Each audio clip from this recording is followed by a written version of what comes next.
You are listening to a Dynamicworksproductions podcast. This show is available on iTunes, Stitcher Radio Network, and many, many more podcast services around the world. You can find all our content, music, videos, books, podcasts, and more on our website, www.dynamicworksproductions.com. Have questions, comments, or concerns for us? Head on over to the social tab on www.dynamicworksproductions.com if you'd like to talk to us. Now, on with the show.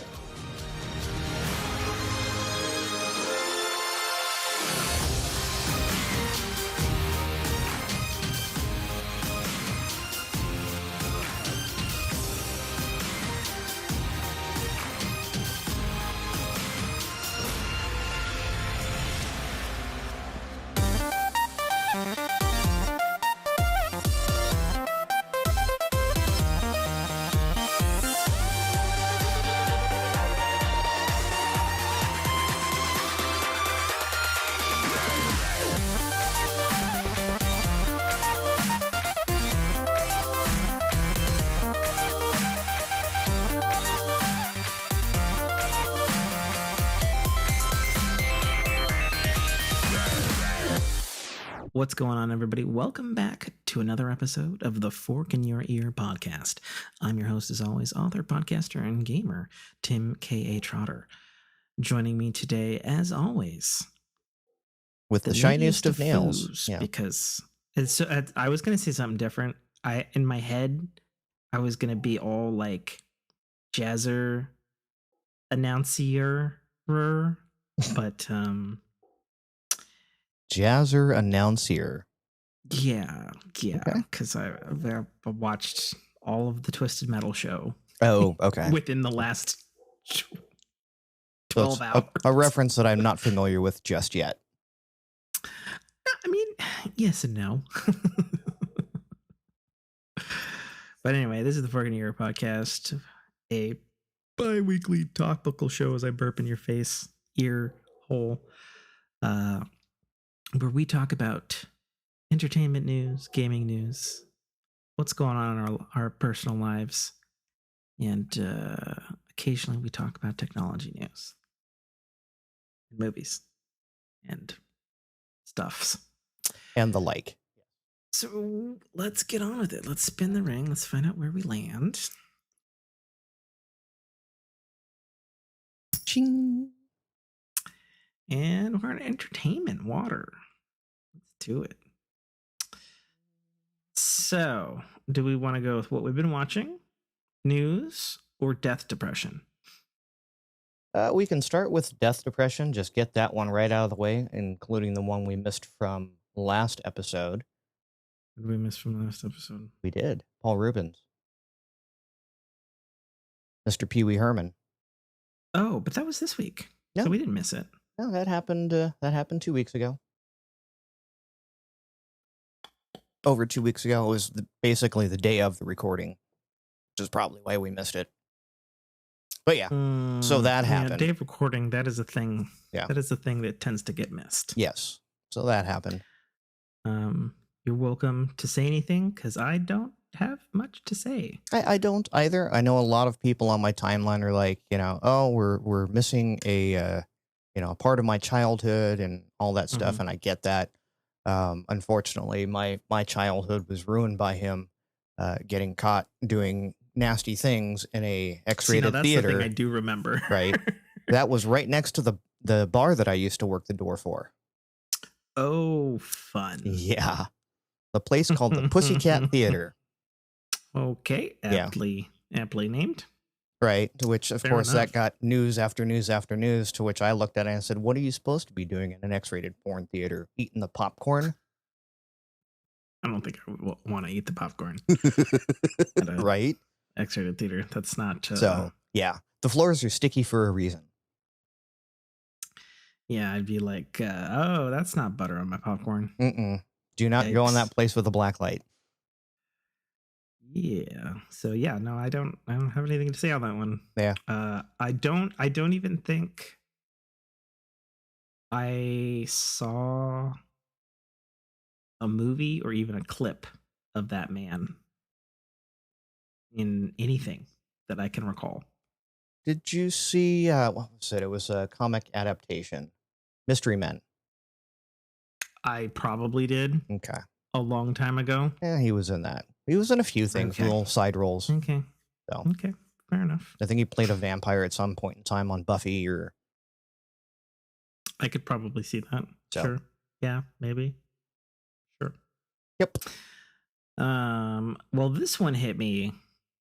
Also because it came out of the blue, and also because like I've been in like a long King of the Hill rewatch for like the last 2 years now. So anytime I'm just like, nothing's on, I'll do a King of the Hill. Because, I've said this on the show before, but I never finished or saw all the King of the Hills, and since they're all there with the streamers now, been going back and finishing it, and I've been going slower and slower because I have like a season to go. But unfortunately, actor Johnny Hardwick, voice actor most recognizable as Dale, the schizophrenic alien conspiracist, Right. government antiist, Bug craziest, killingist, bug killing weirdo with the Weather Channel news anchor for some reason. But yeah, he played Dale Gribble on King of the Hill. He passed away unexpectedly at age 64. Is announced by the production cast of King of the Hill because King of the Hill is actually in production on a revival. or its revival. Right. And it is not known at this time if he'd recorded anything or anything, because animation takes a long time. So for all we know, the stuff got in the can, or maybe he did an episode or two. I don't pretend to know. Right. But it was stated by the staff that he has passed. And they don't know if they're going to recast or rewrite out or if it's even going to happen. All they said was the actor has passed. It is unexpected. That is all.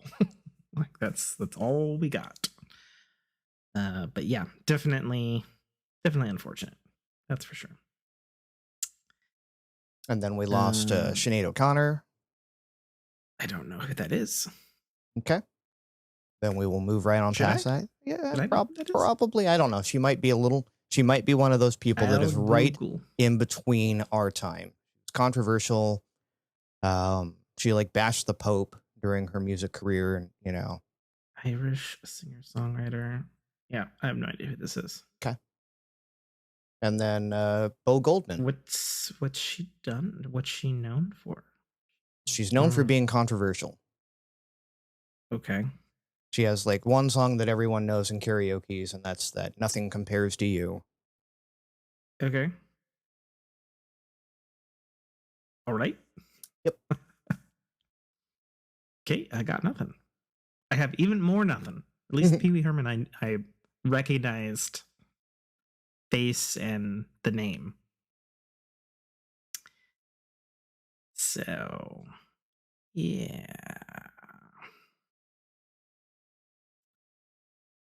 So I think it's a pretty safe to say we probably both have completed season 2 of Strange New Worlds. Yes.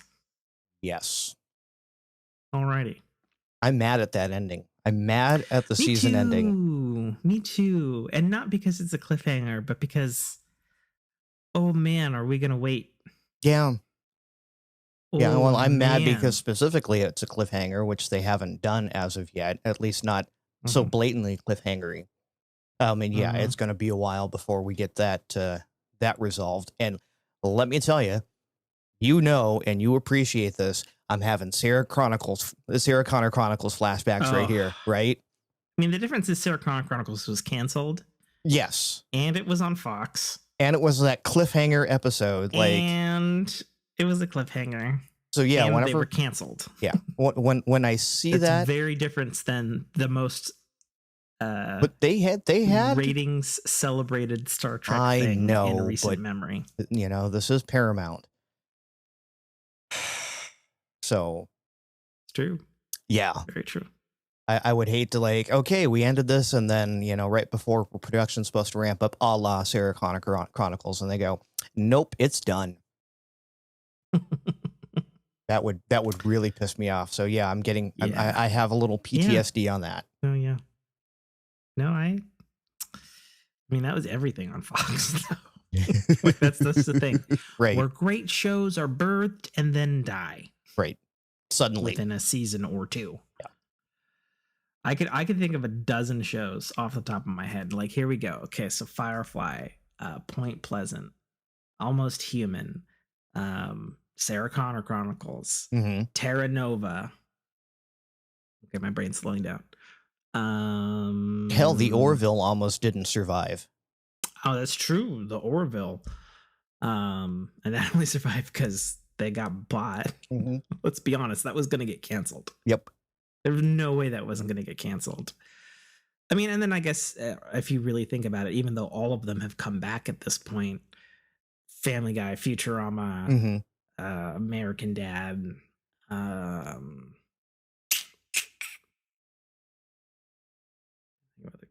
Bob's Burgers, wasn't that a Fox as well? Yeah, but didn't they get a movie recently, so they weren't like canceled? I don't know. I don't know. Yeah. I didn't watch that one, but point is, yeah, Fox. Paramount, don't screw me.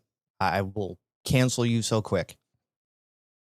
Yeah, I think that would be, I mean, there's a lot of Star Trek fans, who are screaming at them over the weird handling of Star Trek Prodigy, season 2, and that there's been clips leaking online because part of the production for it's done.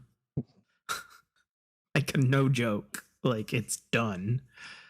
And they're like, hey, here's what you'd miss. Like I think they're being leaked by some of the writers of the show. And it's like, what the fuck? That is so weird. Gotta maintain some sort of hype during the strike, I guess. I mean, I guess. Speaking of writers, I didn't write this down, but I actually read an article today, actually, of this podcast recording Saturday, August 12th, that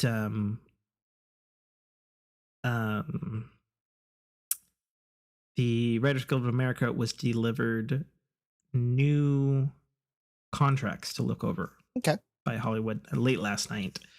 And WGA had some, PRA response of, we'll take the weekend to look at it. Yep. Which is what you should be doing. But that's interesting, especially since they've pretty much all of Hollywood is like, let them burn until fall at least. And we're like, shit. And then the actors went on strike, and now the writers and then the directors, basically everyone. I don't think the directors went on strike. I believe they did, or at least said they would honor it. Sure. I mean, what are they directing if they don't have? Right. Well, that's actually funny because I saw pictures of Sonic the Hedgehog 3 being shot, which is just a forest and some dolls for plates. Okay. And I'm like, what even is that production right now? Yeah, it sucks. Yeah, let's hope that the writers at least get what they're looking for. I mean, depending on where you side on it, like I've heard so many people like, just get back to work, just do your job. Yeah, it's not that simple though. It's right, and they just don't understand the industry. And it again, some living where I live and knowing people that I know, especially. Right. I have, we were talking earlier, I have friends that work in prop houses. My next door neighbor is IATSE, works in basically partially with the Teamsters. He loads and unloads theater and movie productions. So like all these little ancillary things that are just put on halt, because of this. And it's just like, it's bigger than you realize. It's bigger than just, but they make $8 million on the movie. And it's like, well, yeah, and that's fine. But there's a lot of different trades that support the industry. Right. And y'all have no problem spending $175 just to walk through the doors at Disneyland. So don't give me that crap. right? With your $10 latte. That's the truth. So that's the truth. You know, I mean, the fact of the matter is, and I've always believed this to be true, if the entertainment product is good, mm-hmm. and like not even like, oh my God, fucking good, like good, Mm-hmm. people will pay money for it. Right. You know? Hell, even when it's bad, they'll pay for it. Yeah, that's the truth. Yeah. Star Trek Extinction Worlds had its final 2 episodes of the season, of which we're in for a very cold, long wait for, ended on a cliffhanger. The episode before that, however, was the famously acclaimed Star Trek musical that was fucking phenomenal. It was. I made the mistake of downloading the album and listening to it to and from work one day. And now I have fucking I'm the X and All Systems Ready just fucking burnt into my skull holes. And it was cute for the first couple of days. Not anymore, then, huh? Then by like day 3, and my wife's been like, she downloaded it too, and so like I'll just be like minding my own business, and she'll just like put it on her phone and just start coming towards me, and I'm like, no, stop it. Yeah, that was very well done. I tend to not watch the Ready Room. I don't know. Wheaton kind of. I always watch the Ready. I always watch the Ready Room. Wheaton kind of has been grating on me lately. Like nothing against him personally. I mean, tell that to my in-laws. What's that? Oh, they got snubbed by him at a paid for greeting. Oh, gotcha. They got Sheldon Cooper, huh? I'm sad that I know that reference, but yes. No, it's just like just the whole premise behind the show. He's so bouncy, and I'm just like, and the Ready Room for the most part, like it deals with a thing, and then it just kind of moves off and does other shit. And for the most part, like I watch it and I go, okay, I didn't learn a whole lot. But I went like in this, especially the musical one, I went back and I'm like, okay, I got to hear the Ready. Like, does he address this? Yes, I'm watching that Ready Room, and then of course the crossover. I had to go back and watch that Ready Room. So, I mean, and I've seen Will Wheaton in passing in person a couple of times, because he would come out here to PAX. Right. And he actually did an opening address to like PAX 08, 09. That was really beautiful. But, it is well known that he's a bit weird around fans. I haven't experienced that personally. I mean, I haven't gotten close enough to talk to him or anything like that. But, I've always enjoyed him when he pops up in shows and cameos, or particular, like I would rather him be doing the Ready Room, which used to be called After Trek, I think, during Discovery days, and they had a dude and a gal were doing it, and they, it was, I mean, they were probably Star Trek fans, but it was also just not, I think his brand of fanboyism, glee, is infectious, and at the very least comes across as obnoxiously genuine. Yeah. And I would rather watch that than some people who are very less true. that. Very true. That's just, and again, nothing like I've never had any personal interactions with him, and again, whatever rumors in Hollywood are what they are. It's just I don't really care for the format of the show. It's like it's really down to something as simple as that. So I tend not to watch them unless it's something like something grabs me about that episode. And again, the musical, of course, I'm like, the fact that La'an had been pushing, well, not necessarily pushing, but had proposed a musical episode back in season 1, And, hearing that the producers and the directors like, right. Well, and it's funny because the gal who plays Uhura, she has a Grammy Mm-hmm. that she got on Broadway, and she's done very little outside of Broadway. And looking into the girl who plays Lon Noonien Singh, Mm-hmm. um, Also has when some she, musical theater. well, not only does she have musical theater, but she was handpicked by, oh fuck, I can't think of his name. He's handpicked by Elton John Mm-hmm. to be in this play thing, and that's where she came right out of from that into Star Trek. Right. And she's got actually her own singles out now, which I actually looked up and listened to, and she's lovely. Yeah. You know, You can tell, especially in that episode, the you can tell the ones crew. that can really Yeah. sing versus the ones that worked their ass off to sing. Right. You know, but yeah, no, it was super good. I didn't have. I need more of Ethan Peck as Spock singing in my life on my bingo card when I watched that episode.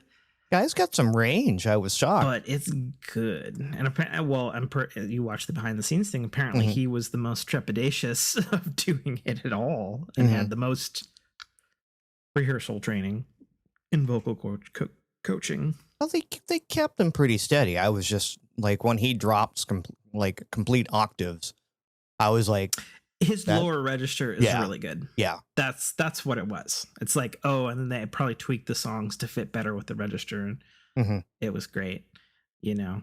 But yeah, for those interested, they did a musical episode, which they were self-aware they were in a musical episode because of space shit. Mm-hmm. Because reasons. Well, as they would say in a Rick and Morty thing, to be like, all right, what wacky sci-fi shit are we doing this week? Right. Well, and again, to go back, they buffied the hell out of that one. It's like Curse was cast over the town, and yeah. Mm-hmm. Yeah. No. But yeah, Klingons rapping was not on my bingo card. Well, I didn't know that the main Klingon was the guy who played Himmler, the engineer, who, spoiler alert, died the first season. Like, what? If you're watching the second season, you already know that because he's been featured quite a bit.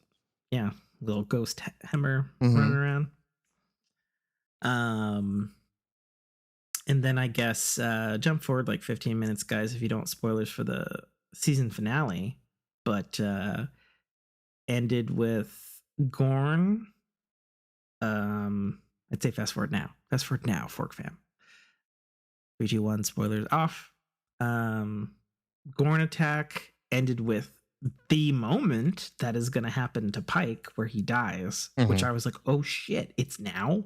I thought we had another couple seasons here, so I wonder how they're going to play that.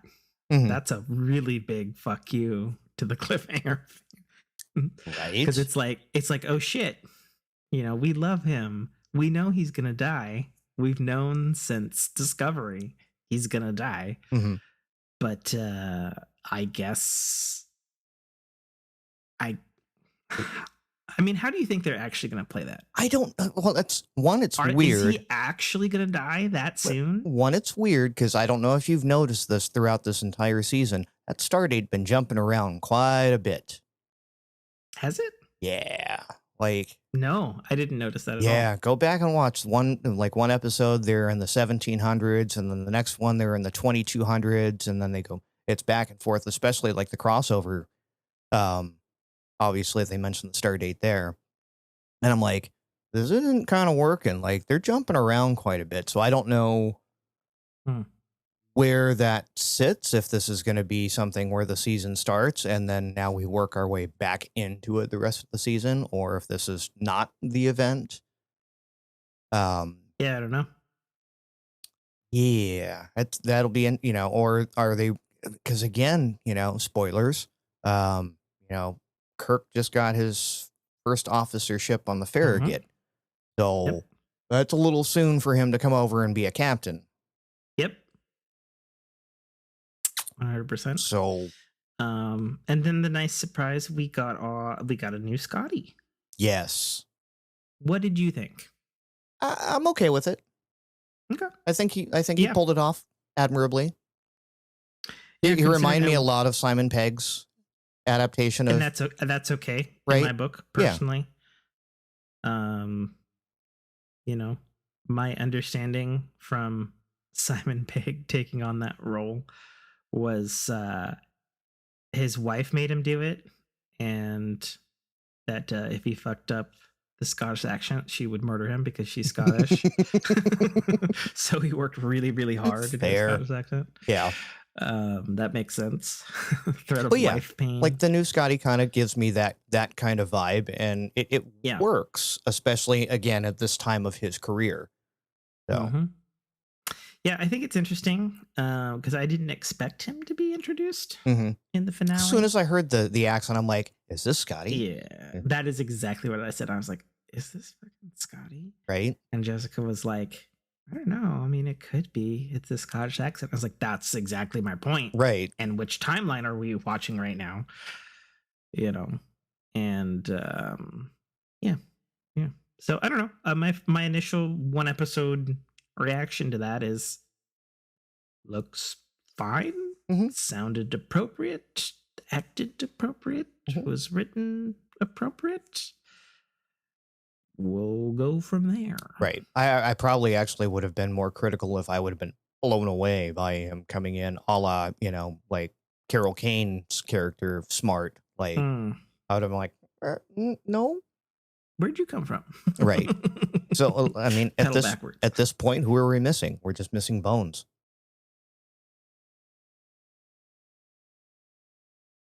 Yeah. Right? Yeah, we are just missing Bones. No, we don't have Chekhov. That's true, but we didn't have Chekhov and Sulu really. I guess they that's were true. We didn't have Sulu either. right, but they We were have Chekhov, Sulu, and Bones. yeah, well, but Chekhov and Sulu were ensigns under Kirk's Enterprise, so they can come in whenever. Like, yeah, Bones was chief medical officer, so he has to come in like now to get to the point where he's CMO, because we already have one on the Enterprise. Yeah, I wonder if he's going to transfer, if they're going to kill him off like Hammer. Mbenga? Yeah. Oh, that's going to be that. Yeah, his character. So here's my thing. If I was in the writer's room, what I would do. Oh no, I guess they handled his daughter, didn't they? Mm-hmm. Never mind then. Mm-hmm. See, in my head, I was like, what I would do is tie something in with his daughter, the transporter buffer, and he getting to save his daughter, but he has to die to like save her or something. That's what I do. But I totally forgot they handled his daughter in season 1. So. Right. You like how they threw that into his episode, his and Chapel's episode with Jagal using the transporter buffer? Which? Remember, they had to get the one guy off the pad, and he's like, just put him in the buffer and we'll save him for later. No, I was just like, no. Yeah. Right. On the Klingon battle episode. Yeah. Yeah.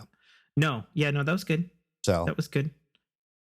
And I had forgotten, actually, and this is what watching the Ready Room has like jogged in my memory. I had forgotten that there was an episode of Next Gen where LaForge meets Scotty, because Scotty was held in a transporter buffer for 80 years. Mm-hmm. And I was like, what the fuck? I totally fucking forgot about that episode. Yeah, what was I just saw it. I think it was called Relics or something like that. It is indeed called Relics. Yep. Oh. Yep. Because that was what one of their little Ready Room trivia in which episode was blah, blah, blah. Oh, yeah. And then the other trivia was the Domjot thing. I was like, yeah, I know the Domjot thing. I did not know the Domjot thing. Yeah. There's a lot of Star Trek that I'm like, oh, when yeah, she was translating, she goes, oh, yeah, the Nausicaan thing. Yeah, it was a thing from Domjot. And I'm just like, see, Star Trek is one of those things where, and I actually heard it best. I stumbled into a podcast called the Shuttle Pod. Okay. Podcast. Cute. Yeah. But it's hosted by the guy who played Tucker and then the security guy from Enterprise. Okay. And they're interviewing Star Trek people. Very, very fucking oddly not available on Apple Podcasts. So I'm listening to it on YouTube. But it's a really good podcast because, you know, they were part of Trek, and so they're able to like do that inside baseball stuff. Right. But they did one with the guy who wrote and show ran Picard season 3, and there was some really, really cool stuff in there. And they had even asked, they're like, so Patrick Stewart, if you ask him Star Trek stuff, like, does he know, or like whatever? And his answer was really good. He was basically just like, he knows enough. He's like, but look, I've been writing Star Trek for many, many years, and there's some stuff in Star Trek I don't even remember because the breadth of lore is so large. Mm-hmm. Oh, I'm sure there's probably references I missed that come from, you know, Deep Space Nine or Voyager or other stuff that I'm not up to speed with. Sure. So, but yeah, it was like when I catch one, I'm like, that was for me. That was right. Yeah. Yeah. Absolutely. There's tons of stuff like that. Going back to the Relics episode that we were just referencing, you know, when he's sitting on the bridge with the green drink, and it was like when Data's pouring, and he's like, "What is that? I don't know. It's green." Is a direct callback to an episode of the original series where Scotty hands something to someone and what is it? And he says, "I don't know. It's green," or "It's green." Yeah. So no, that sounds about right. And they're clever with those. And if you see them and you get them, it's a little, you know, just a little piece of candy in your ear. So I think what I loved about the finale so much, and did you watch the Ready Room on that one? I did not. Really good. Okay. One of the few times where Jessica actually paid attention to the Ready Room, because usually we watch the episode and then I go right onto it and then she goes on the TikTok because she doesn't really like behind the scenes stuff. Yeah. Whereas I do, and it's Trek, and this is all I'm going to get, so I'm going to consume it now. Right. But no, that whole Ready Room was all about legacy effects and how they did the Gorn. Okay. And it is way more puppeteering, animatronic. Oh yeah, they did that with the first introduction to the CGI. Gorn. Like pretty much the tail is the only thing that's CGI. Yeah, like the first episode they did with the Gorn, they did a Ready Room, and same thing. It was just like, most of the stuff is practical. Yeah, no, and I actually really dug the 0G fight with the Gorn. Mm-hmm. And this is actually a fucking Star Wars deep cut, and a lot of people don't fucking remember this because it didn't sell well. But there's an official in canon of the J.J. Abrams Star Trek. There's a 2013 Star Trek video game. Right. That deals entirely with the Gorn and the Gorn hegemony. And it's written pretty well. Games very good, but a little biting off more they can chew technically. Sure. It's actually made by Digital Extremes, who most people know as the Warframe guys. And also has the entire movie cast, like actually do a good job and stuff. But it's a third person shooter with split screen co-op. You could be Kirk and Spock. And interesting. It's a fantastic game that you unfortunately cannot play on Xbox backwards compatibility. So if I wanted to play it, I'd have to dust off the 360. Hope it doesn't red ring. I do believe you can play a PC version, but my understanding is that that PC version runs like shit, and there's a bunch of mods you can get to fix it. But I looked it up because one of the cool things about that, and I remember back in the day, with one of my best friends who I consider like my sister, Molly. I have pictures of us wearing Kirk and Spock shirts, and we got that game and we played it in co-op like all weekend. And it was really cool because it was one of the first times they went into Gorn, like, Right. and it's a video game, so they could do whatever. And it was also the J.J. Abrams universe, so it's like, okay, these, this is a different spin. But I see a lot of that influence with the new Strange New Worlds Gorn, Right. which Yeah, pleases me they're a lot. definitely not They please me a full-grown lot. humans in bad Godzilla costumes anymore. Even though it's a full-grown human, a 6'7" human, Right. I might add, in this costume. That's really cool. Mm-hmm. And yeah, when you look at the legacy effects stuff on it, it actually honestly reminds me a lot of both that video game that dealt into the Gorn, but also it reminds me of the Elites from Halo. Sure. Quite a bit, actually, in a good way. The way I put it to Word. Jessica was just very aggressive looking, which is great. But yeah, it's a fun behind the scenes thing. It's cool to see the Gorn finally, especially because they've been fucking talking about it for so much. And we had that one episode in season 1 that was great. And they were just dealing with the little baby Gorns. Gornlings. It's good stuff. It's good stuff. Really good stuff. Yeah, so there's that. This is a little bit of a technology thing, but I threw it in here because it's movie. So I read across this article that apparently Apple worked with Pixar Tech to create an alliance for the Open USD, which stands for Universal Scene Description. And this is a group that now comprises Apple, Pixar, Adobe, Autodesk, and NVIDIA. And it allows you to build 3D whatevers and have it be interpreted by different. Right. They're basically docxing. Yeah. Docxing yes. all of the file formats so that they're compatible across all of them without any sort of fancy conversion. 100% a good thing for everybody, for CGI artists, for video game people.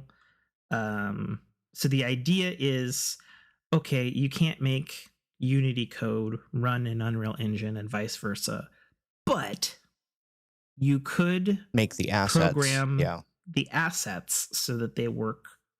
Because my understanding right now, even with Unity Asset Store and Unreal Asset Store and Autodesk Asset Store and stuff like that, is you can get those assets, but then you need to import them, and they would have their own tool for said third-party 3D creation app. And Apple got involved, which makes sense because they want to get people making shit for their Vision Pro headset. Sure. Which makes total sense, but also good because, well, okay, they're a big dog and they're finally pushing people to do this, because obviously this is something that could have been done a while ago. Should have been done, but yeah, again,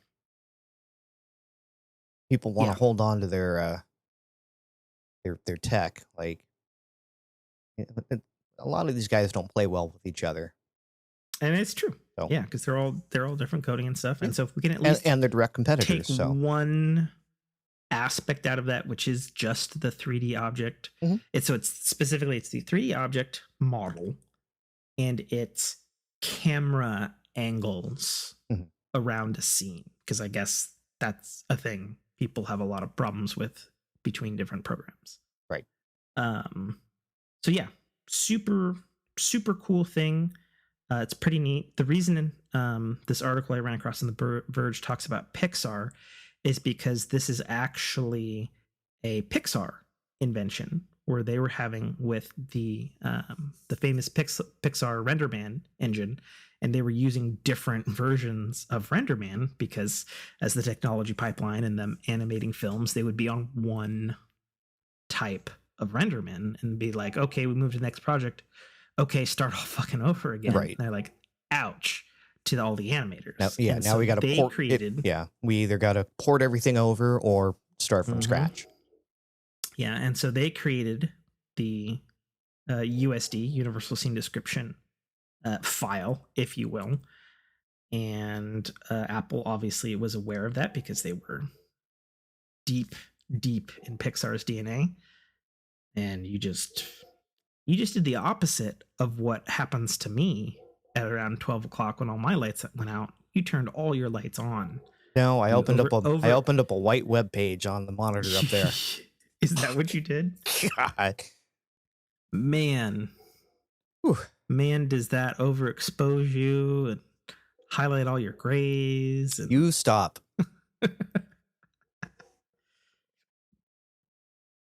But yes, so Pixar invented Universal Scene Description, and Apple and this coalition are pushing open Universal Scene Description, which is pretty great. And right. I would like to point out... Very un-Apple-like, I will also add. True, but they have a history of doing it. Let's point out WebKit, which is open. Point out, H2.64, right, which they pushed. They've done it a handful of times, obviously to their benefit, but always to their benefit. Yeah. Well, of course. But there's been plenty of times where it's helped everybody as well. So I think that that's pretty cool. A little bit of tech mixing with entertainment. And so yeah, what you been watching this week besides Trek? As he fights a fly. He's always fighting a fly this year, it seems. Yeah. They get in, they're attracted to my lights. Mm-hmm. Yeah, just, Strange New Worlds. I've been binging that. I'm anxiously awaiting Ashoka to come out, which is probably going to be in, 2 weeks at this point? Now, not to be that guy. I'll be that guy. But have you seen the Clone Wars and have you seen Rebels? No, and I told you this. I don't watch the cartoons.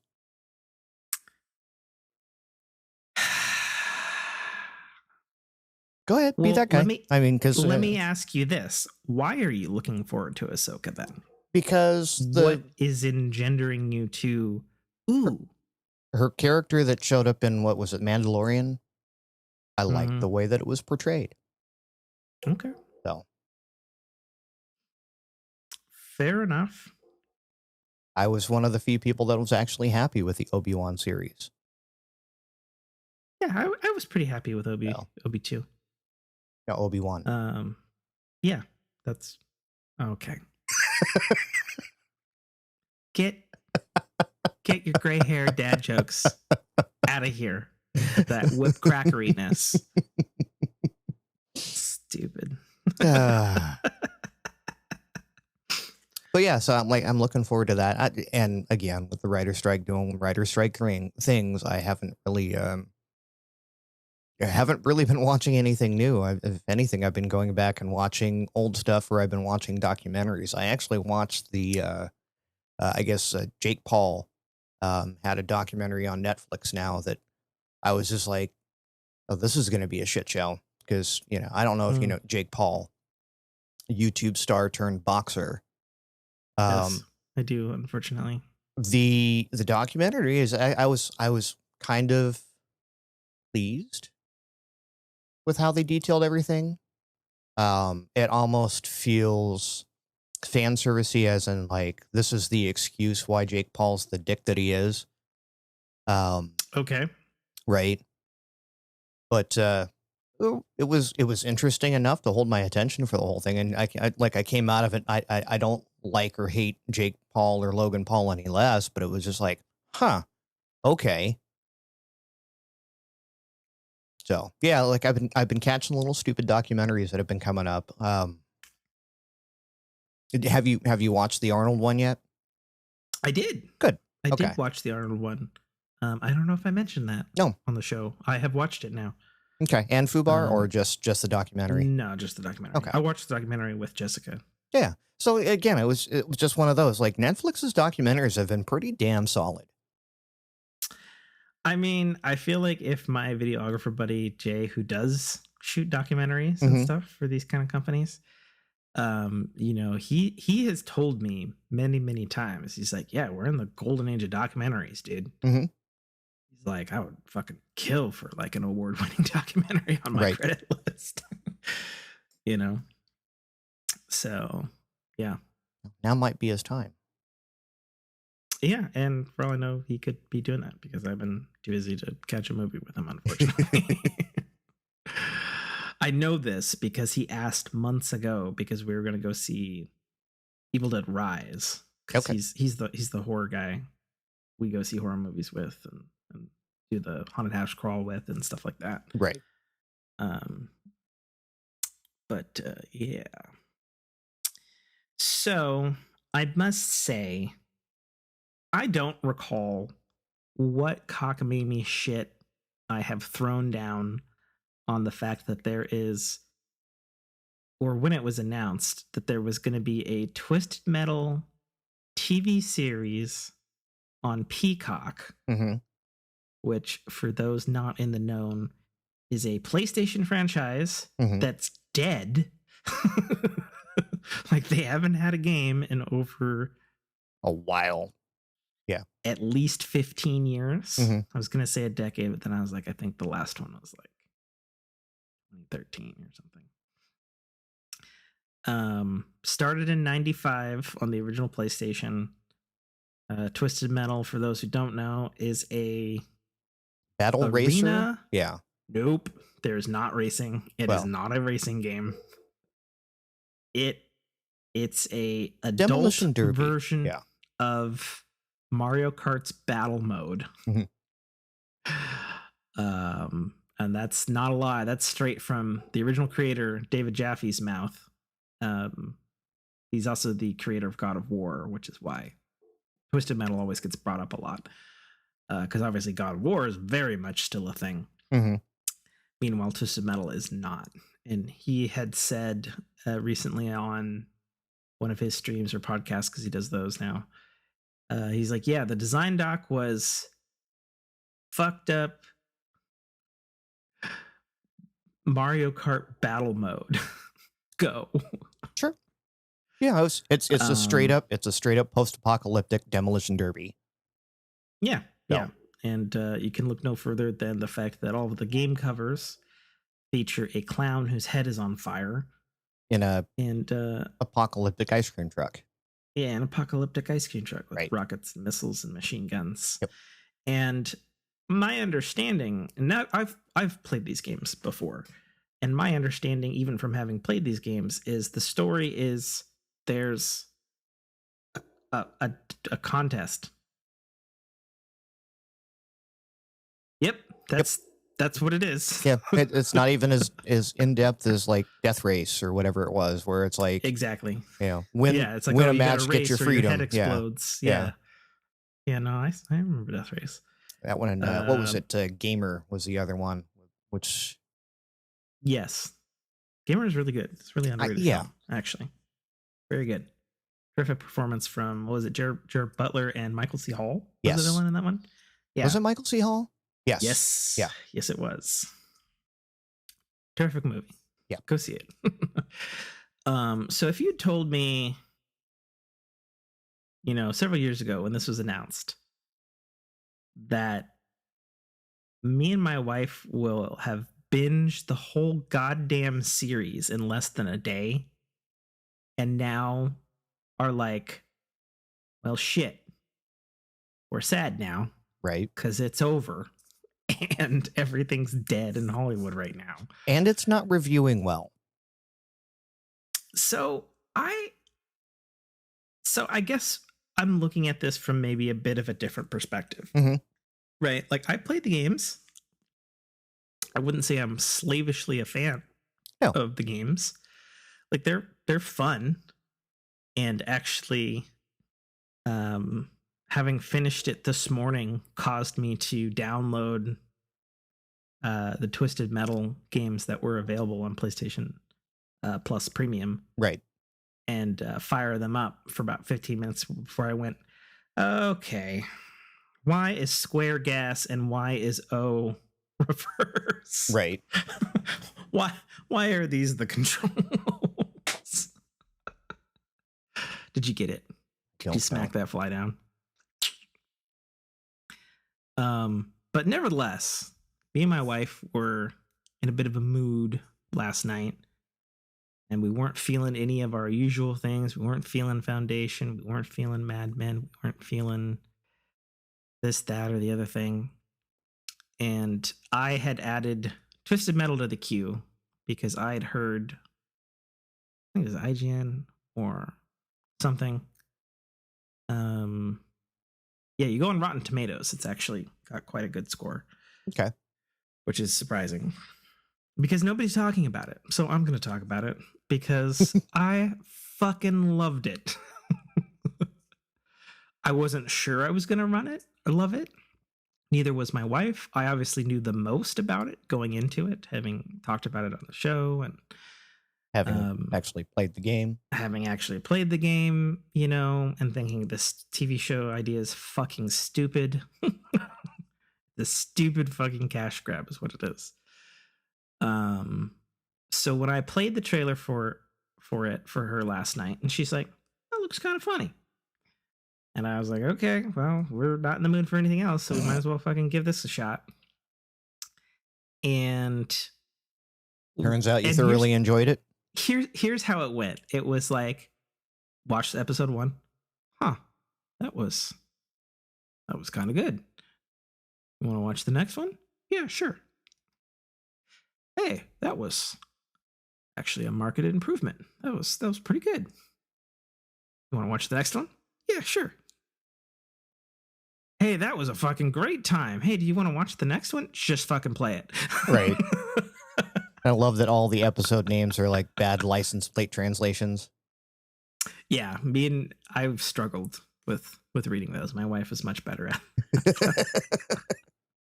She told me she used to do that for fun. Yeah. She's like, yeah, when you're bored in California. That's a California thing. Yep. Is it? Oh my God. Okay. I guess. All right. You heard it from Nate. Confirmed. That's a Californian thing. I was like, definitely okay, is. I guess. Yeah. So how do I describe Twisted Metal? So first of all, Twisted Metal, the TV show, at the very least, season 1 is not about a demolition derby contest. Right. In the slightest. Twisted Metal takes place 20 years after an unspecified computer virus fucked up all the computers in the year 2002. Okay. Specifically. And it's 20 years post that, so 2022. And America has devolved into a post-apocalyptic wasteland where some cities have turned into like walled off gardens, and there's higher and upper class things. Mm-hmm. And, you know, if you're outside of these walled cities, you know, it's basically fucking Mad Max out there. And the story centers around, not making this up, and this is also a video game reference too, so it makes more sense in that retrospect. Where main character John Doe, mm-hmm. played by Anthony Mackie, yep, is a childlike renegade who is his profession is the role of a milkman, which are these do or die people who transport goods between the cities and the different colonies and such. Right. And so the premise of the show is basically gets offered to drive to go pick up a package from New Chicago, Mm-hmm. and if he can get it back to New San Francisco in 10 days, Yeah, it's like a cannonball run.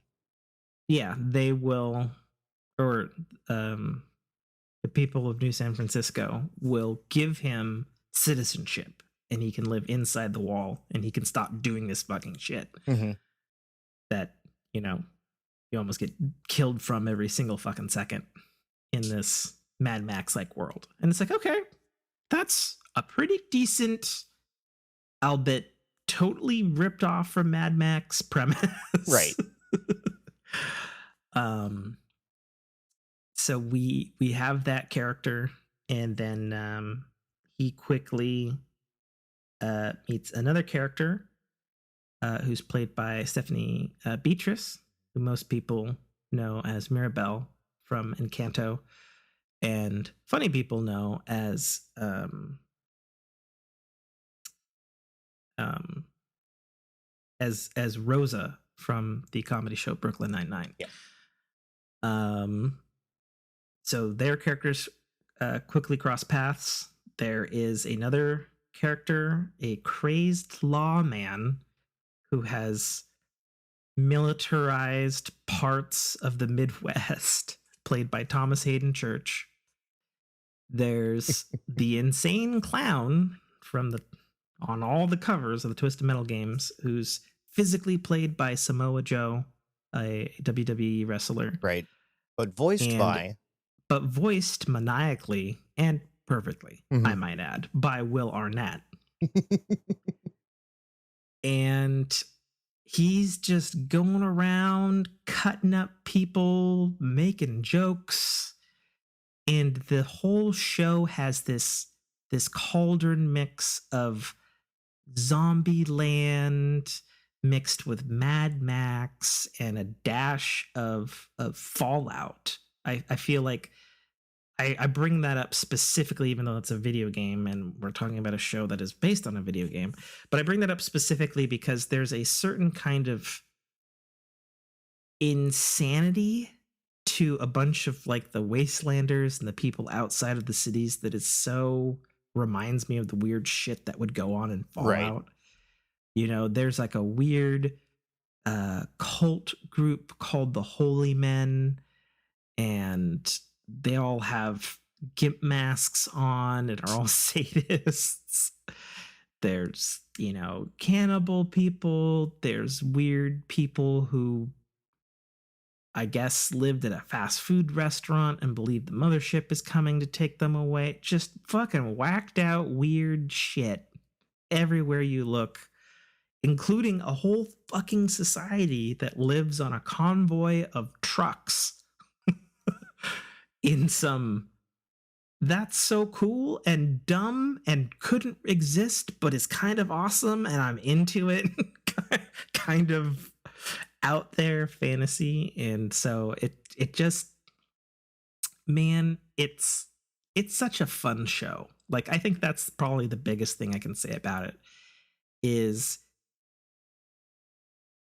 I think it probably knows that it's a dumb idea to make a show on the Twisted Metal games, but by golly, we're gonna fucking run with it for all it's fucking worth. Right.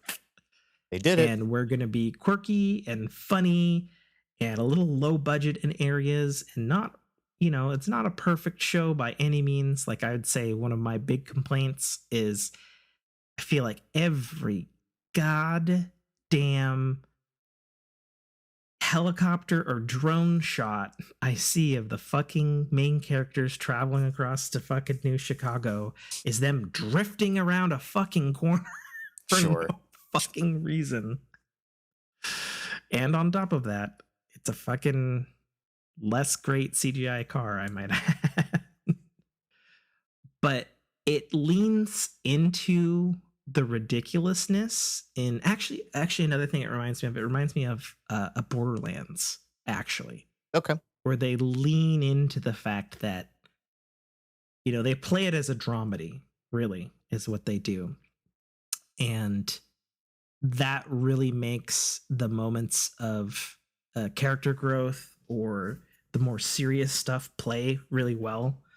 You know, like when you can juxtapose a scene between, you know, losing your loved ones and have it play out dramatically, and then smash cut to a flaming head clown chopping up bodies for an applause. Mm-hmm. I think you might have something special on your hands. And I, for one, applaud it. It has something else going on for it. And what I didn't know going into the show is that it is actually it's actually written by the Zombieland guys, and Well, that who would also make wrote, sense. Yeah. yeah, who also wrote Deadpool 1 and 2. It's written by, I have to look it up. Just had it up.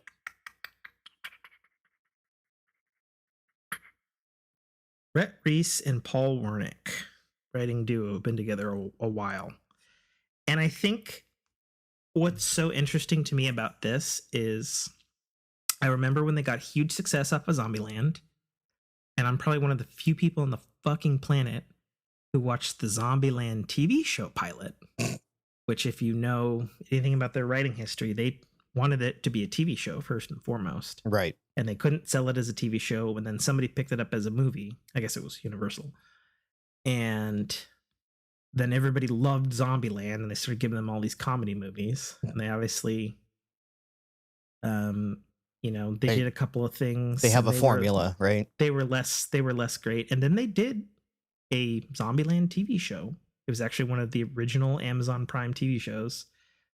And that was back when they were doing a weird thing where it was like, you know, we will shoot a pilot and we will literally let the Amazon customers decide if this gets greenlit or not. Right. Like, watch the pilot, and based on your reviews and feedback, we will run it. And I remember watching the Zombieland pilot, and it was fucking awful. It was so bad. It was like C-list actors doing what we had already seen A-list actors do on a lower budget, with like a little bit of charm, with the fact that it was a TV show and they were going to do more stuff with the characters and all that sort of stuff as they had originally planned. And so what I really think happened is, you know, these guys have been wanting to make this Zombieland TV show for a very long time. And they tried to do it. They failed at it. They did another movie, and then they did huge success from Deadpool. And then somehow, somewhere, it was like, hey, Twisted Metal. And then they're like, the post-apocalyptic, huh? We can work with that. Right.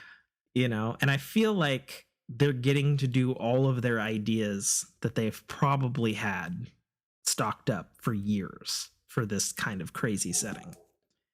And that, plus the Twisted Metal and that sort of thing. And, you know, they do have a bunch of A-listers in their cast with this show. And, you know, it's not low budget all the time, but there are definitely shots where, like, yeah, that's some crap CGI car, no physics. That's fine, you know, but it's good.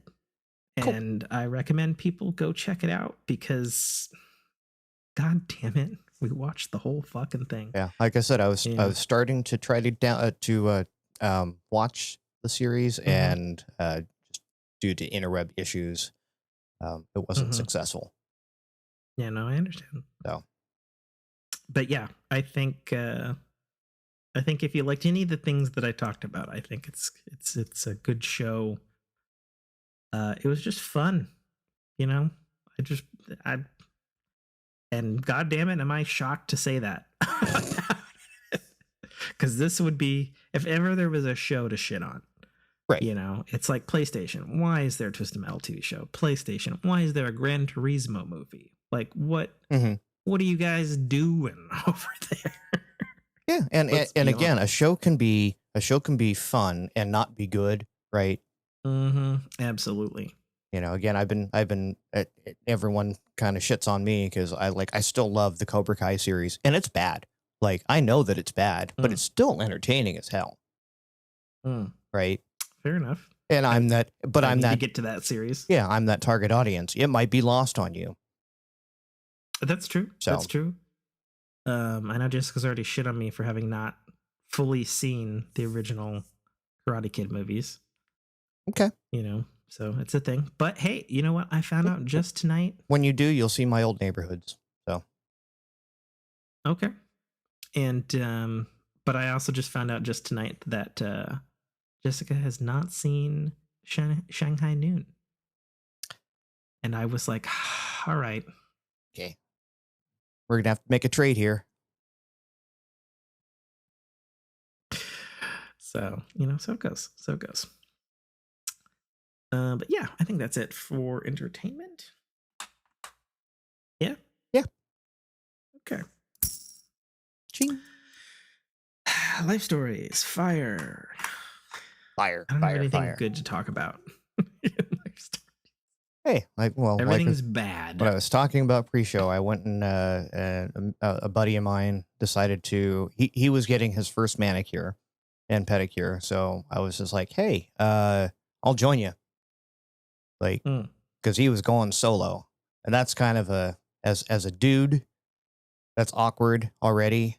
As a dude Sure. that is, in his case, that is starting to experiment a little more, cross-dressing, etc., even going to be harder, right? So it was just one of those like, I will join you. I've done manicures, pedicures. It is not awkward for me at all. Like, I have no problem walking into a salon and having everyone go quiet. Fair enough. So ended up being a I'm pretty sure damn you good probably time. enjoy that. What's that? Making people go quiet Oh, when you walk into a sure. salon. Yeah. Walk into this. It needs the double swinging doors, and I need to add an extra O there. Saloon. Just, wah, wah, wah. Yeah, everyone go quiet, and it's just like, hey, I'm just here to get my hands and feet worked on. And the cheese grater to the feet feels so good. Like my feet feel 5 I pounds see lighter. people do that, and I don't want to do that. Yeah. That doesn't look like fun to me. It's not fun, but it feels. I get the nails. It feels I can so much better. Totally get the nails. God. As someone who spends a lot of time cleaning like fucking grease and aluminum shit out of my underneath my cuticles. I had less done to my hands and feet than my buddy did because he got toenails painted, fingernails painted, and I spent $5 more, and that was probably sheer fact that my fingers and toes were so just damn gross from being in gross environments. Fair enough. Yeah, I don't know. I guess I'll hold my fingers up to the fucking. Oh my god! It auto focused on them. Look at you, camera. That's funny. Doing your job. My fingernails are shiny because I gave it a good polish, a buff. Yeah, I've never done that. Best they get is a good bath soak. Yeah. Should do it sometime. Well, and especially the feet. If you're on your feet a lot and you got this, the calluses and whatnot, just you give it a one pass every now and then, and it's life changing. I get calluses, but my feet also like fucking snakeskin shed every summer. So that's never really been a thing for me. Okay. But I guess I get it because, not to bag on my wife, but her feet are rough. Her feet are fucking rough. And when she gets home from that pedicure, they're not rough anymore. Yeah. So I have 2 awful life stories. That's what I got. Okay. And you got a pedicure thing? You got more than that? Yeah, I'm good with that for now. Rest of it, same old shit. Cool. I'm in pain. I know. You've been texting me. And I shouldn't be in pain because I had another set of injections on Thursday. But I am. So, as most people know, I have back problems. From A, having just a terrible shit body, and B, having been put to work since I was 13. Right. There was an adjustment made by my chiropractor over 2 weeks ago And usually sometimes, you get like a good adjustment and there's like some pain, but then there's like usually always relief. And then this adjustment was no relief and escalating pain Oh, to the fun. point where I was concerned about it. And then called it on a Monday, and then I came in and got a bunch of x-rays, and then the fucking doctor that could read x-rays wasn't there that day. So then I had to come back another day. And finally saw the main doc, and I was like, so what's going on with me? And then he's like, well, your You're twisted metal. T4 is, yeah, I mean, there's no metal there. Knock on wood. Yeah, so your T4 is like all the way rotated. That's what, like, I was like, what does all the way rotated mean? And he shows me the x-ray, and for those who don't know, T4 is a vertebrae, and it's connected to like your lower rib bones, or at least it's supposed to be. There's some like tissue that can move and shit. It's dumb. And basically, like, if you like flay out your fingers in like a call me sign and like point it forward, that's basically what your vertebrae. Hang 10. Yeah, your hang 10. I'm just trying to keep it real that we're an audio podcast, Nate. Fucking, he's over there smirking like a fucking dumb idiot. Or maybe a wise grandpa. I don't know. What the fuck?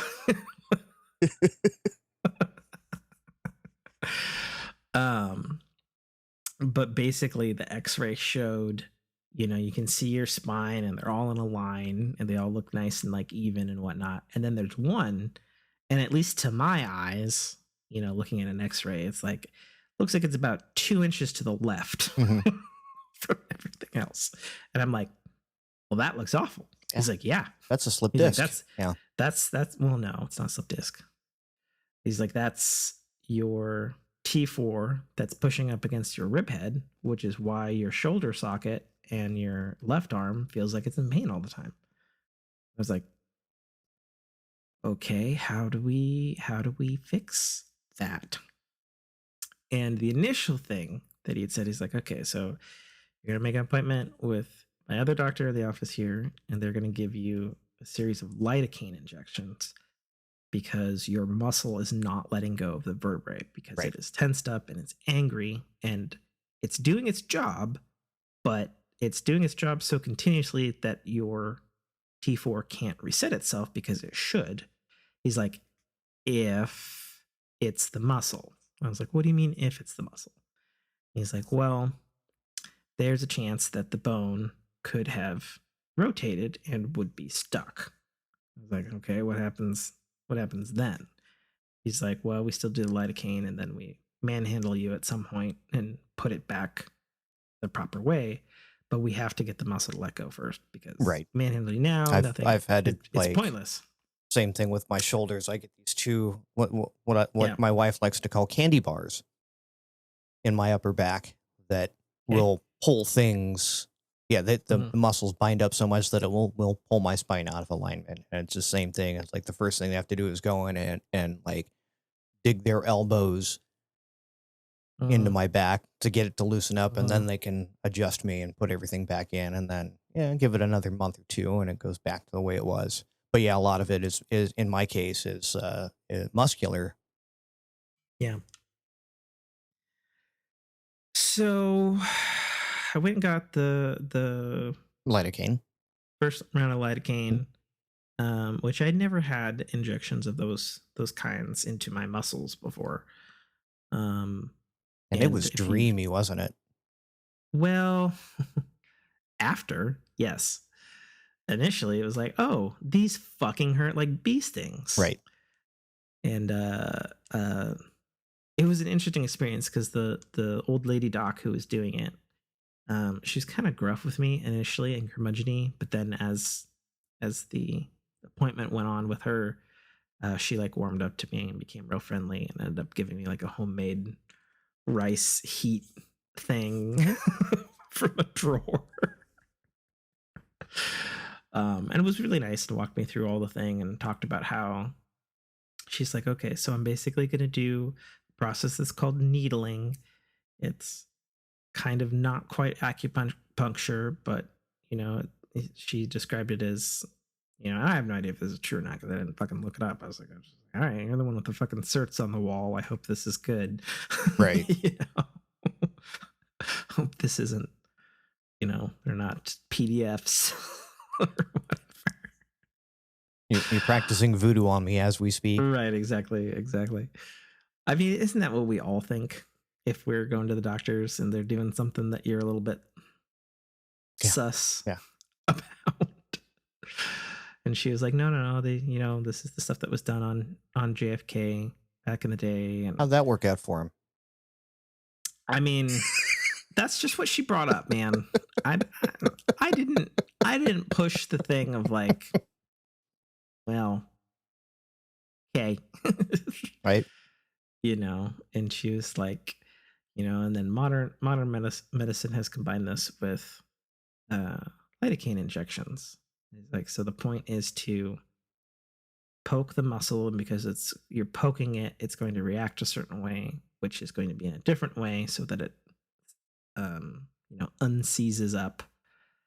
And then the lidocaine is there to let it relax all the way, because that's what it needs to do. Why are you pointing at the green screen?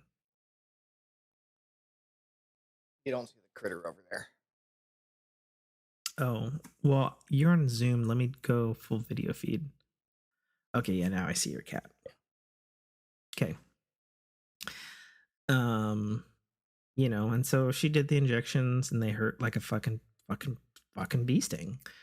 And she said that was because basically it's a 2-step needle. And the first step is the 2-hour lidocaine for the needling. And then the second squirt, which I guess is done in the same needle. I don't know how that does, but whatever. It's not like I can see what she's doing behind my fucking back, And I think there's even a point where, and she's got the x-rays and she's been told by a chiropractor doctor, like, we need to do this and this. And she's supposed to be the medical doc. And she's like, can you like point to like where the pain is? And I was like, well, I can't see it because it's in my fucking shoulder, lady. And I can't move my arm that way because it's fucked up. Right. Give me the crime scene thing, and I'll show you where the bad man is currently touching me. Yeah, we did actually end up using a chart. And then she did some poking around with like her fingers before the needling, and she's like, here. And if I wiggle here, I was like, yeah, no, fuck you, shit. Right? Yeah, don't do that one again. Yeah. Yeah, and then the second part of the injection is, I guess, the 12 to 48 hour lidocaine that releases 4 hours after the injection. Okay. And so when that one kicked in, I was like, yeah. Relief. Right. And I was feeling pretty good about it. I was feeling good. I was sleeping again. Then I had a really, really aggressively long work day on Thursday, which coincidentally also happened to be my reappointment to either get the T4 pushed back or get another round of injections based on more poking and prodding and testing. And I totally fucking overdid it at work that Thursday. 100% overdid it. I left it over my shoulder. I shouldn't have done that. I carried heavy things. I shouldn't have done that. I did all the things you're not supposed to do. You have a muscle spasm plus an internal bone malfunction. And I didn't feel it initially, but about 2 hours before my appointment, I was like, I done fucked up. Yeah, I fucked it. I did it. And I got yelled at by both doctors. Good. Which is fair. And they're like, what did you do? This is supposed to be better so that we can do our jobs. I was like, well, I overdid it today. Sorry. Snarf. So what occurred was they were able to get a micro adjustment, which is not the adjustment they wanted to do Mhm. on the T4. And they're hoping that the micro adjustment holds. But my muscles were very aggravated, like more so than Monday. Mhm. And then she did another round of lidocaine injection, which I was hoping for relief, and instead got the opposite of relief. And so I don't know if that was a bad round of injections because I don't know how that shit works, or if I fucked it up enough that that what she did was less effective than the first time because I fucked it up. I don't know. I'm Yeah. supposed to go back again on Monday. I don't fucking know. I'll ask then. They're like, we're not going to give you the good stuff because you wasted it last time. So we're just going to give you the stuff in the back that's expiring. I mean, I fucking hope not. Jesus Christ. But no, the stern talking to from both of them was basically, they're like, look, we're trying to do this thing and we need you to not do the thing so we can do our thing. Right. I think you want that, because like they're like, you're looking at like 2 weeks to a couple months of recovery time. And I was like, fuck, can't have that. So Right. fuck. I okay, guys, I get it. I'll behave. So yeah, so I'm in Moderate pain. right now. Yeah, right now I'm in moderate, like annoying pain right now. So because I did sleep pretty good last night and I'm reasonably relaxed today. That's good. Sleeping is Yeah, always a good way to recover. sure, when you can do it. Mm-hmm. That's something like, Which is not yeah. all the time for me. My wife was kind of mad at me problem because I've had my whole fucking life. yeah, problem. My wife has been kind of having a problem with me lately because I've been going to bed, and she when I switched to my night shift before, she bought me a sleep mask with Bluetooth, like flat mount speakers in them. A sleep mask? Well, you're gonna have to send me an Amazon shopping link because having just watched Twisted Metal with the Gimp masks, that's the only thing that's popping up in my head. Well, it's just like you see people on airplanes wear them. It's just a mask that goes over your eyes. Oh, just your eyes. In my Twisted Metal Gimp mask. I was like, a full mask? Like, why would you? That seems sweaty. And no, it just goes over the eyes, and it's got little flat mount speakers in the headband, and that's like. I've been going to bed. I put that damn thing on. I throw on my white noise and I lay down, and I've been out because I don't hear kids. I don't hear the TV. I don't have the flashing lights from the TV being on, and I've slept so damn good this week. Well, good for you. So, which is, and again, when you're recovering from something, illness, pain, whatever, muscle soreness, sleep is like your best friend. Yeah, and there's some things that I should have been doing and didn't. Like I'm a big fan of doing different calcium and magnesium drinks. You do I take one called CalMag for when you're active or just off work. And then there's another one that's more calcium that's designed to relax you. And I actually should take some of that shit tonight and should be taking some. And I don't know why I haven't been because that's I have my magnesium pills too. I can do at home naturally to try to help shit along. And I just fucking haven't been doing it. And it's dumb because it's dumb stuff I have. Yeah. So I've been a little dumb and I've been bad. I've been in pain. Stop being dumb. Yeah. So, well, do you want to know the other dumb thing I did then? Okay. Thursday night. Let's hear it, Tim. So, I wasn't done torturing myself Thursday, and so I have to go back to the same job Friday, bright and early.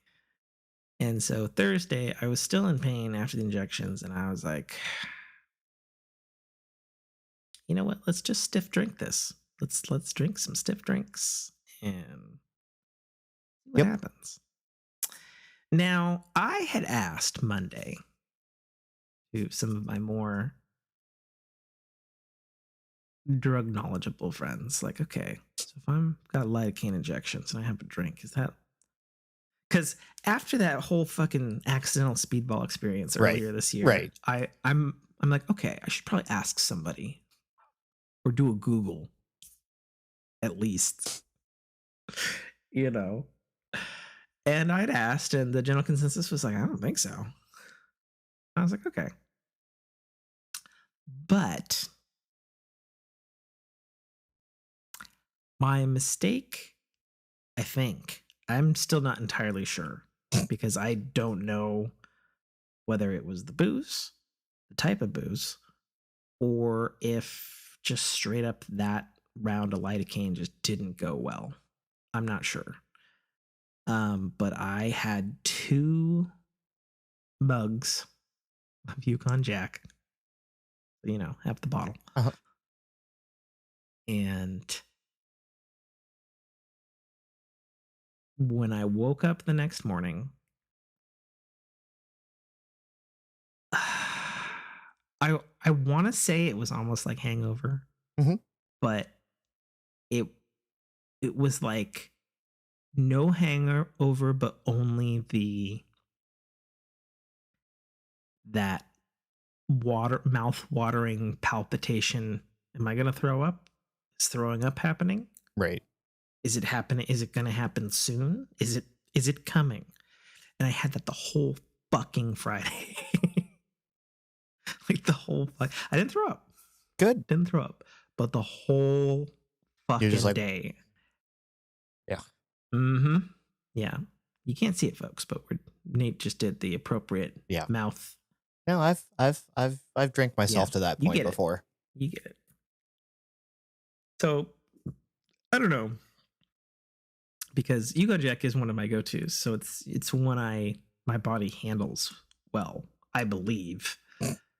You know? So yeah, I don't know. Maybe I'm just making all the wrong decisions here. What does the wizened Nate say about his younger compatriot? Stop it. Don't do that. Which thing am I stopping? I've done so many things. Treat your body better. Come on. Like, if you're injured, don't overextend. You got to rest, which at least you're doing that part right. You got to hydrate, which you do all the time. A day. Right? Today. Well, I mean, you do it often enough from what I've seen. I meant to sleep yesterday. Yeah. Yeah, and don't go through half a bottle of rum when you're on medication. It wasn't rum. It's a honey mead.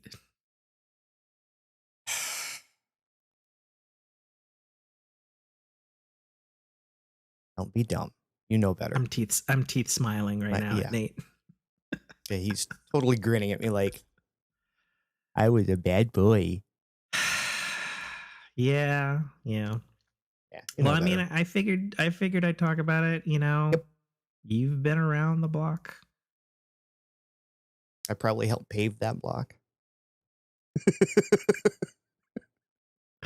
See, in my mind, I was like, does he mean he physically paved it? Or like he paved it with his face? Yeah. Like, could have maybe a little bit of both. One? I've repainted a few sidewalks in my time. Ugh. Fair enough. So yeah, that's what's going on with Tim. That's life. Less great. Still though, probably better than what's happening out in Hawaii on the island of Maui. Yes. I don't usually bring up stuff like this, except for, you know, like when fires affect me and Nate and stuff. But having been to specifically Maui, to specifically Lahaina on vacation, like I was looking through pictures, I saw an aerial view of the fucking city that's fucking gone right now, and I'm like, damn. Like 2 things went through my mind. A, I'm glad I got to experience that, and I have lots of pictures of things that don't exist anymore. And then B, just sadness, like one of the things, if you vacation in Hawaii, and a lot of people do go to Maui and stuff, and it's a vacation destination, it's like the United States vacation destination, right? Right. Is It is a small island. They have one fucking major road Right. that's gone now, and everything's fucked on the island. They got hit by a hurricane, and then fires started. Is that what caused the And fire? Was like down lines mm, from the hurricane? Okay. yes, yeah. So they get hit hard with a hurricane. I guess earlier this week, and that's nothing new for Hawaii because Right. they're way out there. But the down lines came down, and it's unconfirmed at this time, but this is just my personal theory, having been to this island and hearing the locals complain epically about how much of the island is just a wasted, decayed, dried sugarcane field Hmm. because of the sugar production riots and shutdown that happened there in the 90s, the 80s.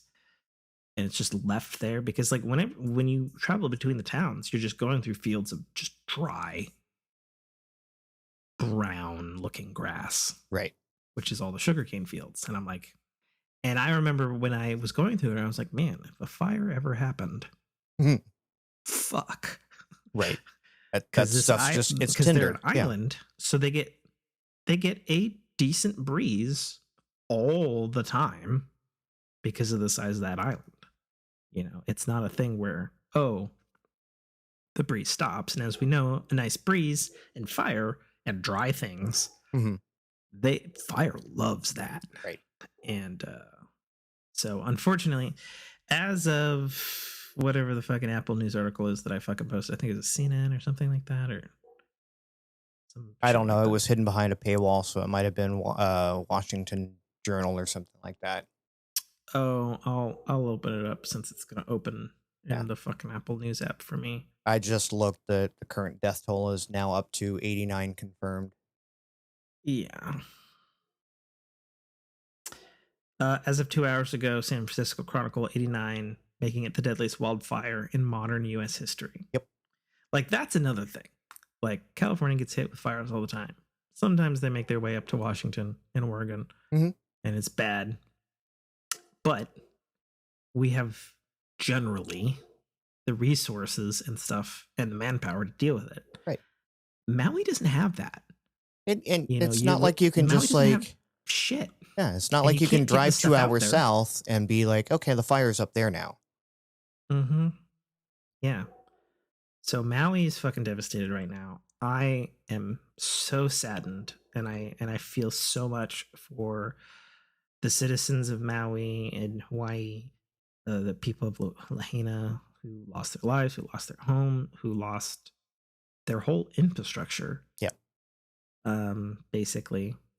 So I'm encouraging Fork listeners, Forks fam, to make donations. There's tons of them up all over the place. Just Google it at this point. Anything helps because they don't have they are part of America, Hmm. but they're way the fuck out there. Like, look at it this way: like, Alaska's still connected to Canada, at Right. least, if something hit the fan. Which is less likely since they're a different a different type of environment and climate and all that sort of stuff. Hmm.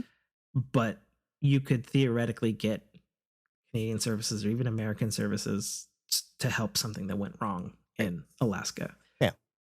You can't. That's not fucking happening Yeah. You're with Hawaii. literally out on an island. Yeah. The two closest things to fucking Hawaii is my state Hmm. and Japan. Right. That's it. Yeah. That's fucking it. So, yeah, I encourage people to, I would say just pick a fucking cause or Indiegogo or GoFundMe or anything Yeah. Research it because there's a and just lot of scammers coming help. out. That's true. So, That is a very good call. That's a very good call. Um, I don't have a specific one to to pump, but I would say, if you can do something, um, do something. Yeah. Even if it's a little, because Maui it's a small part of the islands known as Hawaii. Yep. You know? Where I was born. Not in You were Maui. born? I was born in Oahu. Yes, I was born. You've never talked about this before. How has this never come up? No one's ever asked. Are you saying you're Hawaiian? Well, just because I was By born there, birth? yes. Yeah, by birth. I Yeah, was that's born what at I mean. Kapeolani Hospital in Honolulu. Really? Yep. Same hospital as Barack Obama. Huh. That's how I knew his birth certificate was How? actually real. Because I've seen it. How? It looks just like mine. That's fucking hilarious. No, seriously, that is fucking hilarious. How? Okay. I don't even know what to ask right now. Like, because part of the mystique of Nate's backstory between Being a product of World War II, yeah. yeah, well, sure, whatever you want to say. I was gonna say between fucking biker gangs and brothels. Like, what? How did that occur? Father, traveling tobacco salesman. He was stationed, relocated out to Hawaii right about the time that my mom was ready to pop, and that's how it happened. Really? Yeah. Okay. I was almost born in an elevator, is what I I'm mean, told. you're probably not the only one. I've heard other people say that too. I was almost born in an elevator, or almost born in a cab, or I was born in the lobby. Yep. Because it happens. It does happen. But yeah. Yeah. I guess I'm technically a Hawaiian native just by birth. I mean, folks, you can't see his face, but he's a more caramel skinned man. Yes, the Than I Indonesian will bloodline. ever be. Yeah. Yes, I And do. I do so- look the part. Yeah, I was gonna say, I was like, man, you actually, you could pass for a little. Well, again, the lineage isn't that far off from the Indonesian No, islands. I guess not. No, not at all. Interesting. Yeah. How did this not come out even when we were throwing back all of the tiki shit at the fucking place in Disney? Tiki has nothing to do with Hawaii. The general thought of it? No. I don't know. I probably said something fucking disrespectful right now. You called me a what? Oh, man. Yeah. Well, that's life. That is life. Life is kind of kicking me, and more specifically, Hawaii in the butt. right now. Yeah. In the testicles. All right, let's spin and see if we can. Cool. I'm going to grab a drink while you spin. Go for it. Nope, that's life again. Nope, that's life a third time. Really wants us to do life. That's life a fourth time? What the fuck? Okay, air. All right, video games. Air is? Yeah, we did. Yep. Cool. Be right back. You can okay. Bitch to the audience about how I've been kicking your ass at coffee golf. Ugh. All right, folks.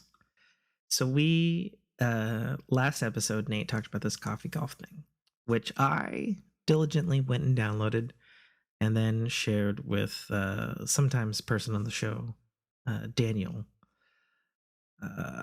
And so we've been sending each other our coffee golf scores daily. And both Daniel and Nate have been absolutely, positively obliterating me in this fucking game.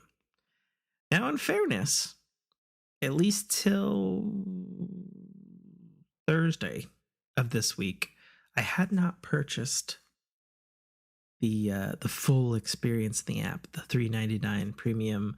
Oh, I can just fucking hit restart and perfect my goal, fucking thing, because I am not a pussy like Nate and Daniel. However, I also said till Thursday because at that point I did break down because peer pressure. So I don't fucking know. Coffee Golf, available on Android and iOS as of Friday. Just got an update that has a friends list now, so you can view those scores right off the rip. Yep, without having to wait for someone to post them in the Discord. Yep. Or text message. Right. That's been my preferred method of doing it. Yeah.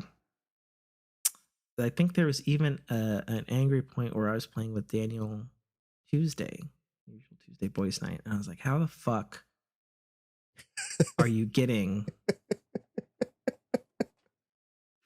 these one whole goals?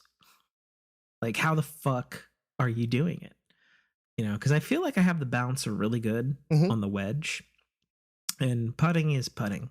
Yeah. You know, but that fucking driver, that fucking piece of shit. Remember me telling you driver, this 2 weeks ago? I was just like, also fuck the trees, also fuck getting under the trees, and also fucked that all of the fucking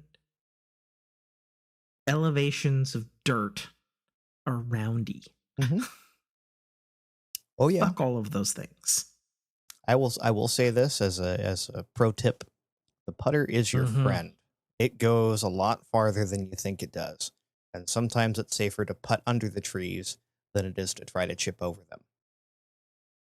So what I've done when it comes to tree difficulty is I'll do the wedge. I'm pretty decent at getting over the tree with the wedge, unless because of the camera angle that I can't fucking adjust. Well, you can spin it and you can zoom it, but you can't change the... Right, you can't flatten it. Yeah, you can't flatten it to see, is my ball underneath the berm of this fucking horseshit tree? Is it? It is. Yeah. Also, now, second pro tip, because like I've been, because I know you've been mad at me for redoing and getting top. I'm mad at you and Daniel. Yeah. So I've been posting Daily. my first shot ones, just so you know. Oh, good. Right. And then I'll come back and post once I've got my gold star on it. But yeah, it almost pays. How do you get a gold star? I don't understand. You have to be in like top 10% of score of all players in the world, I guess. Which I think is weird because like if I do this first thing in the morning and I got top 10% and a million other people come in and do it, do I get bumped out? I don't think I do.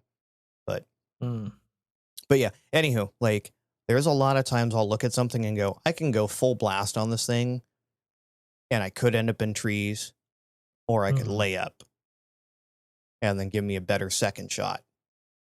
Yeah.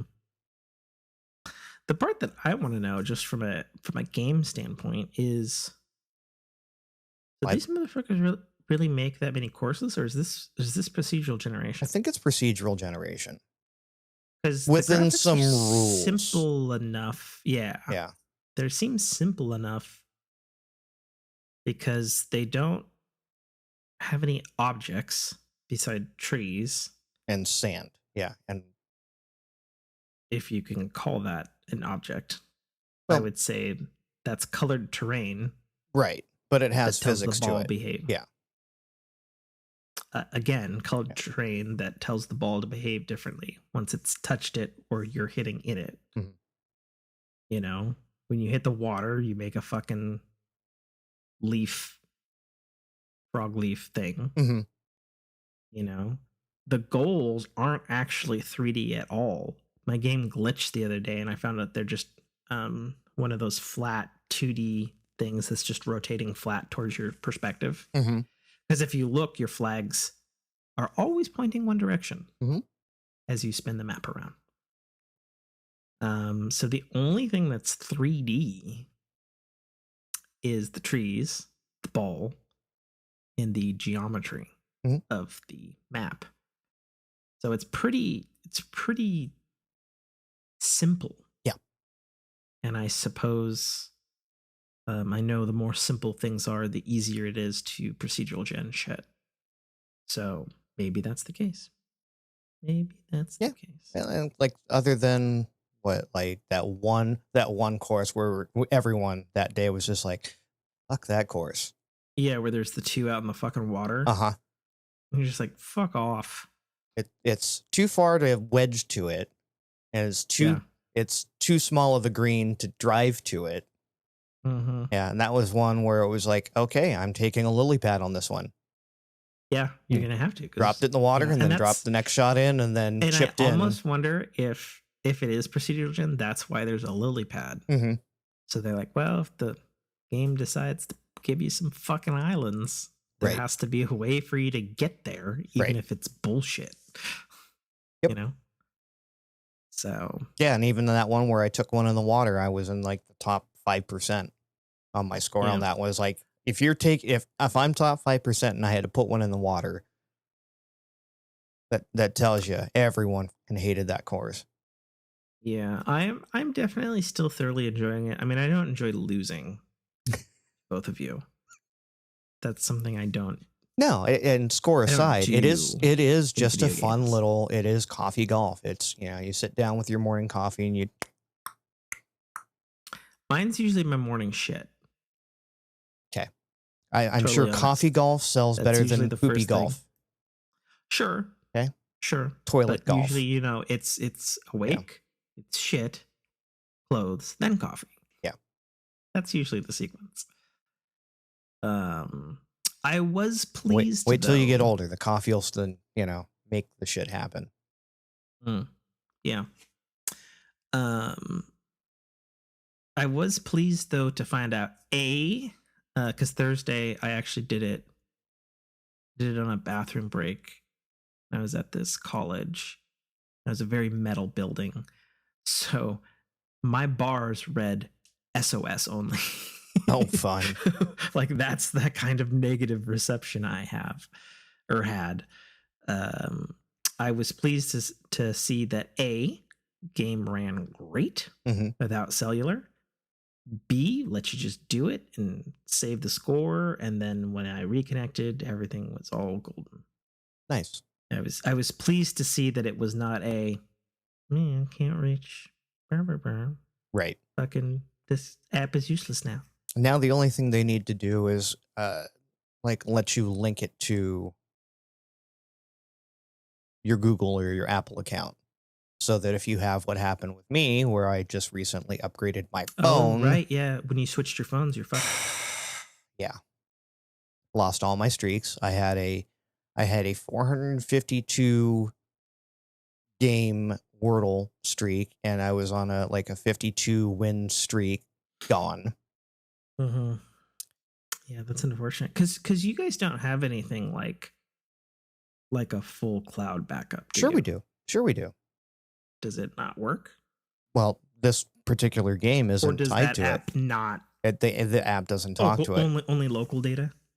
I guess, yeah. Well, and it's funny, in Automatoys, I still have all of my achievements. So it says I've gotten all the achievements. I've 3-starred every single course, but the game reset, and I still actually have to go back and do them. But so what that tells me is that the achievement is account based, right? Not. But there's no local save file that got clouded. But my Everyday Games one, that one has maintained. And then what was it? Hold down fucked me. I'm mad at Hold Down. I bet. Hold down's always been device save only though. It's the same on iOS, by the way. I was like, you son of a bitch. I was there. When I've changed phones, I've needed to redo it. That's why I play the other game that guy made, Ramkadazzle, which I don't know if it's on Android. It might be. I don't think it was. I bring that game up every now and again. Mm-hmm. If we've talked about it on the show. You would love Ramkadazzle. Yeah, I remember talking about that one on the show. That is one I wish dude made more stuff in. Mm-hmm. I really do. But yeah, so I lost everything there. I think I was sitting around 459 Ballpit, whatever the thing was. I had unlocked Mm-hmm. all the things, and I'm like, now I got to start over again.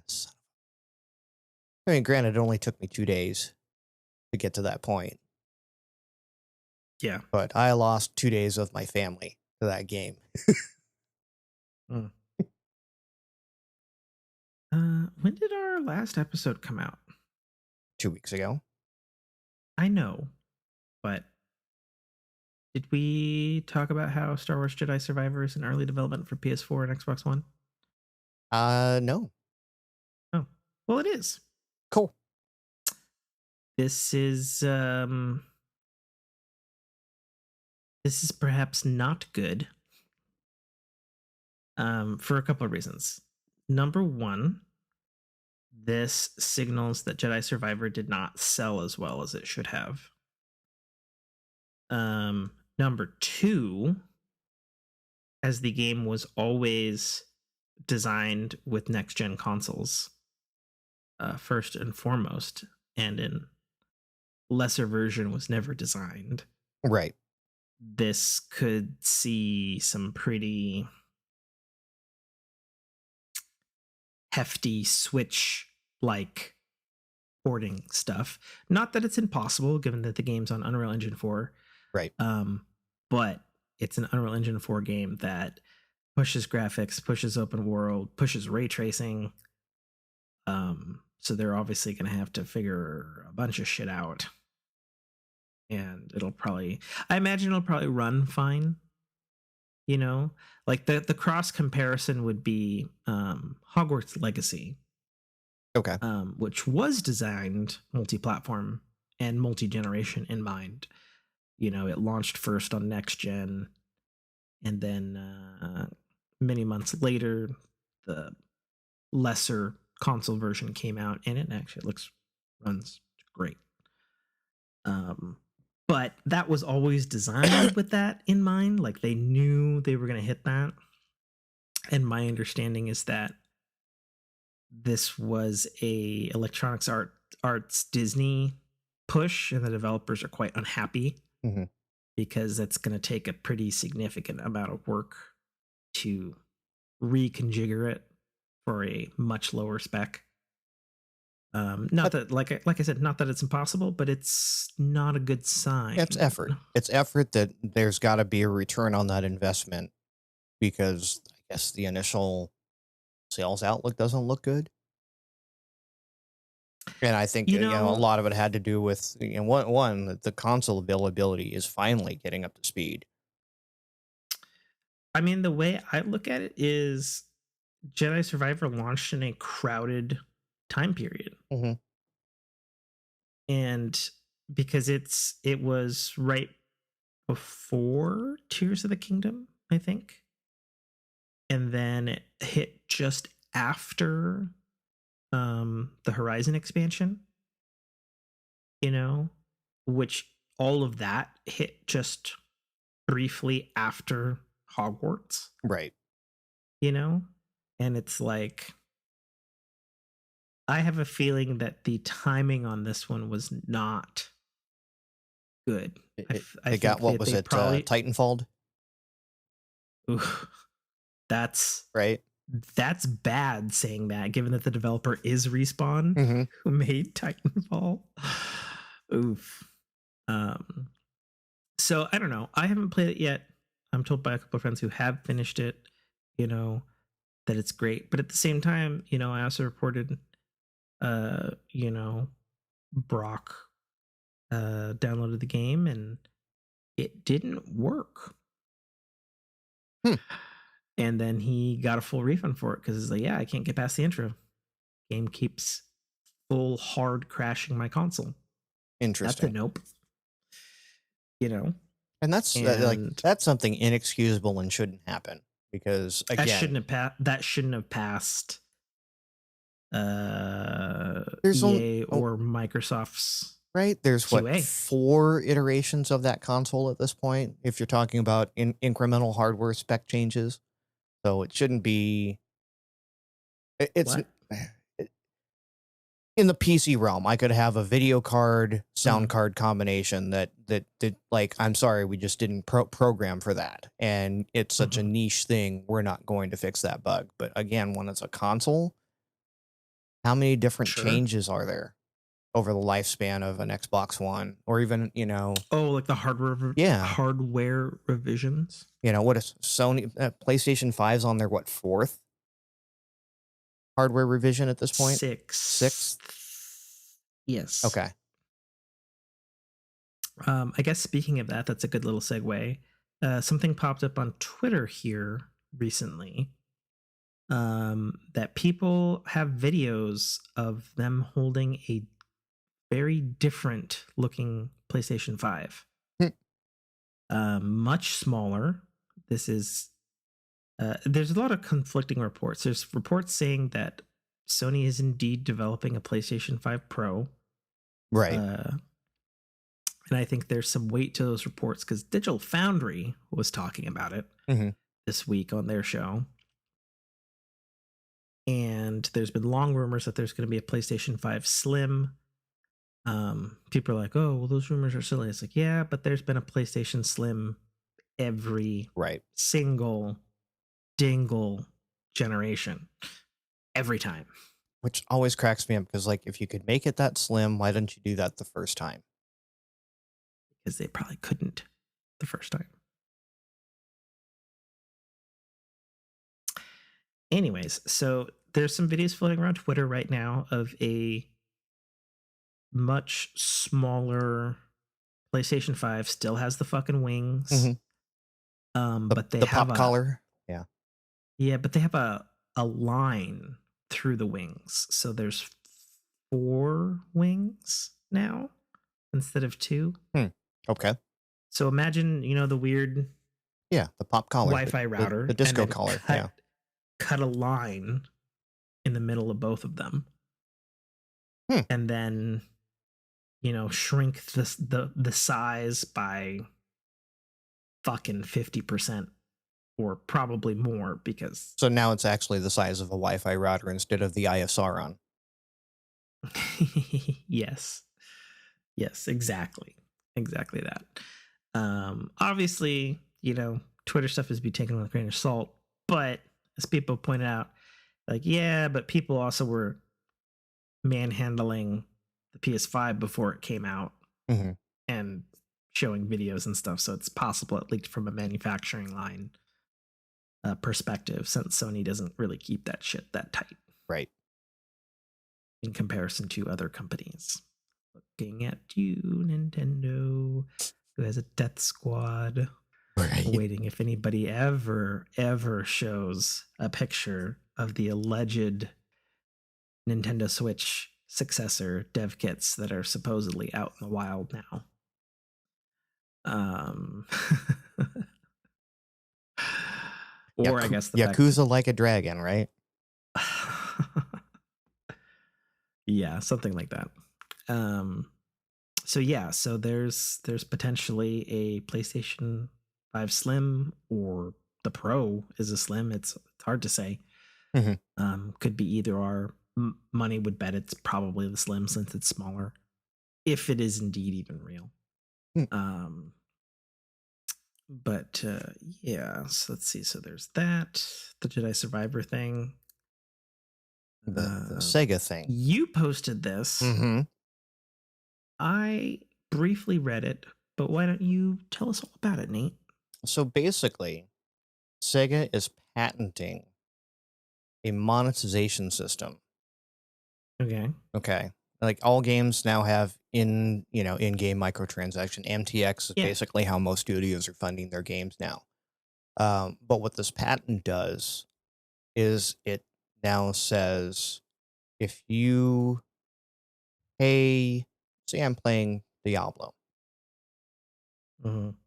If I'm the whale in that game and I buy all the little transaction things, and then I go over to Yes. another Blizzard game. So let's say I pop into Overwatch, and they Mm-hmm. go, "Oh, you spend a lot of money in Diablo. We're going to give you priority access to or discounts on stuff in Overwatch." Mm-hmm. or unlocks in Overwatch that you can't get unless you've paid money. It basically it bumps you up Mm-hmm. um, in the monetization thing. It's almost like you could pay to win by just spending money in their ecosystem. Mm-hmm. So it's kind of a scary concept. Like, it's one thing to be able to pay to win in an individual game. It's another thing to be given priority access because you spend money, Sure. right? Yeah, I don't know. I couldn't tell you on that one. Um, Sega has been doing pretty good Hmm. as a company as of late, both with the Sonic brand and obviously live action movies. Their studios that they own have been producing good stuff. Yeah. They've been doing really well. I mean, obviously, Microsoft has them in their top 5 of we want to acquire them, and obviously that's not happening right now because obviously all the other stuff and the fact that what was the thing earlier this summer or something? Sega and Microsoft announced a very nice tight partnership, which doesn't surprise anybody, I don't think. Hmm. Because they've actually had really good times, because a lot of people forget that Sega started working with Microsoft because the Dreamcast didn't have an operating system and it ran Windows NT or Something like something that. Yeah. like that. It was like Windows 2000 NT or something. So they've been working with Microsoft for a pretty decent amount of time Sure. before they got out of the console business. And their relationship has only grown. So the way I think of that is I almost feel like that's going to be in things that already have microtransactions. Hmm. There's a plethora of microtransaction laden Sonic games on phones. And they have like mobile MMOs and Right. monkey ball shit, like all the little kind of arcadey things and stuff is laden with microtransactions on mobile. Hmm. um I almost feel, or one would hope, that it's like tied to that sort of thing, and that it's a little less evil and more like, oh hey, you got stupid fucking shoes for Sonic in Sonic Dash 2. you know, you can grab this thing for Sonic shoes in Sonic Frontiers on Right. console or something like that. And again, just because it's patented doesn't mean it's going to happen. You know, Sure. Absolutely. Um, just kind of weird. Like, well, and then the other thing too, it might not even be for that kind of thing. It might be for only like Japan, sure. because they do. A lot of people forget that they still make pachinko machines and arcade machines Hmm. for pretty much everybody. They're like one of the few companies that never left the arcade business, literally. Right. you know so it could be for something like that too. It's hard to say. It's like Sega and SNK at this point. um Obviously, Bally Midway, but I yeah, even there's somebody fucking else. Konami. no. Konami still makes Yeah. arcades, of all fucking things. Hmm. um yeah, moving on. Hey kids, do you have a PlayStation 5? It's time to check your front USB port, the one you might be charging your controller from. Why, might you ask? Oh, no reason. Just Sony, who owns Evo, the largest fighting video game tournament thing on the planet, Hmm. had their Evo recently. And, I've seen the pictures. It was a pretty normal, you know, tournamenty like setup where there was chairs, PS5s lined up in a row on tables. Hmm. And per the tournament rules, you have to plug in and be hardwired, which also makes sense because you probably have a fuck ton of interference with wireless controllers at a giant setting where thousands, hundreds of thousands of people probably are. But what happened with I think the final count was somewhere like 36, 50 or something of these professional video game fighting tournament people, where they would go to remove the USB plug and the fucking port would pull all the fucking way out of the PS5. Because lo and behold, like I've been saying forever, Sony cut so many fucking corners to get the PlayStation 5 out the fucking door. Damn the consequences. That it turns out the USB is a two-piece connector. Of course, it's soldered on the board, which is normal, but it's a two-piece connector that's soldered on the board, not a one-piece connector. And the USB ports are literally pulling off the fucking motherboard. Right. From the They were front just port getting of the hot. PS5s. And they're like, they were getting melted to the plastic of the plug-in of the USB port. And according to reports via Twitter from the actual contestants, in no less than a full match, which is about 15 to 20 minutes of fighting. I cannot express the amount of bad PR and holy shit, what the fuck is happening that must be going on at Sony right now. Most of these guys bring in their own custom junk. Like, this is not... Yeah, we own Evo. Of course, they're all going to be playing on PS5s because we own Evo. Mm-hmm. And our contestants' controllers are fucking melting to the fucking consoles we're hooking them up to. Ooh. Bad. Oof. Yeah, I think that was my response to that was hot mess. It's a literal hot mess. Mm-hmm. Just, I don't have words. It's bad. So I remember I got on boys' night with the PlayStation people on Tuesday, as I usually do, and I was like, "Hey guys, you guys should probably check your front ports, right, on your PS4, or at least make sure your shit's running cool." Yeah. I've checked my stuff. My stuff is good. I'm also a psychopath and have a box fan aimed directly at my consoles for maximum airflow. So yeah, all my stuff's good. Plus, I think the fact that I have a heat syncable Samsung USB stick plugged into the front of mine probably helps mitigate some of the heat by pulling that outside. Yeah, check your PS5s if you got them.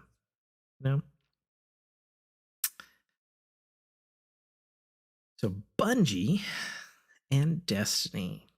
Bungie posted a thing 2 days ago that they've reached the end of the ropes for what lines have been recorded with voice actor Lance Reddick, who passed away earlier this year, known for voicing Commander Zavala in Destiny, which has been going since 2014. It's going into its 10th year. Yeah. Going into its 10th year, almost a decade long, he's been voicing that character, and avid gamer before he passed.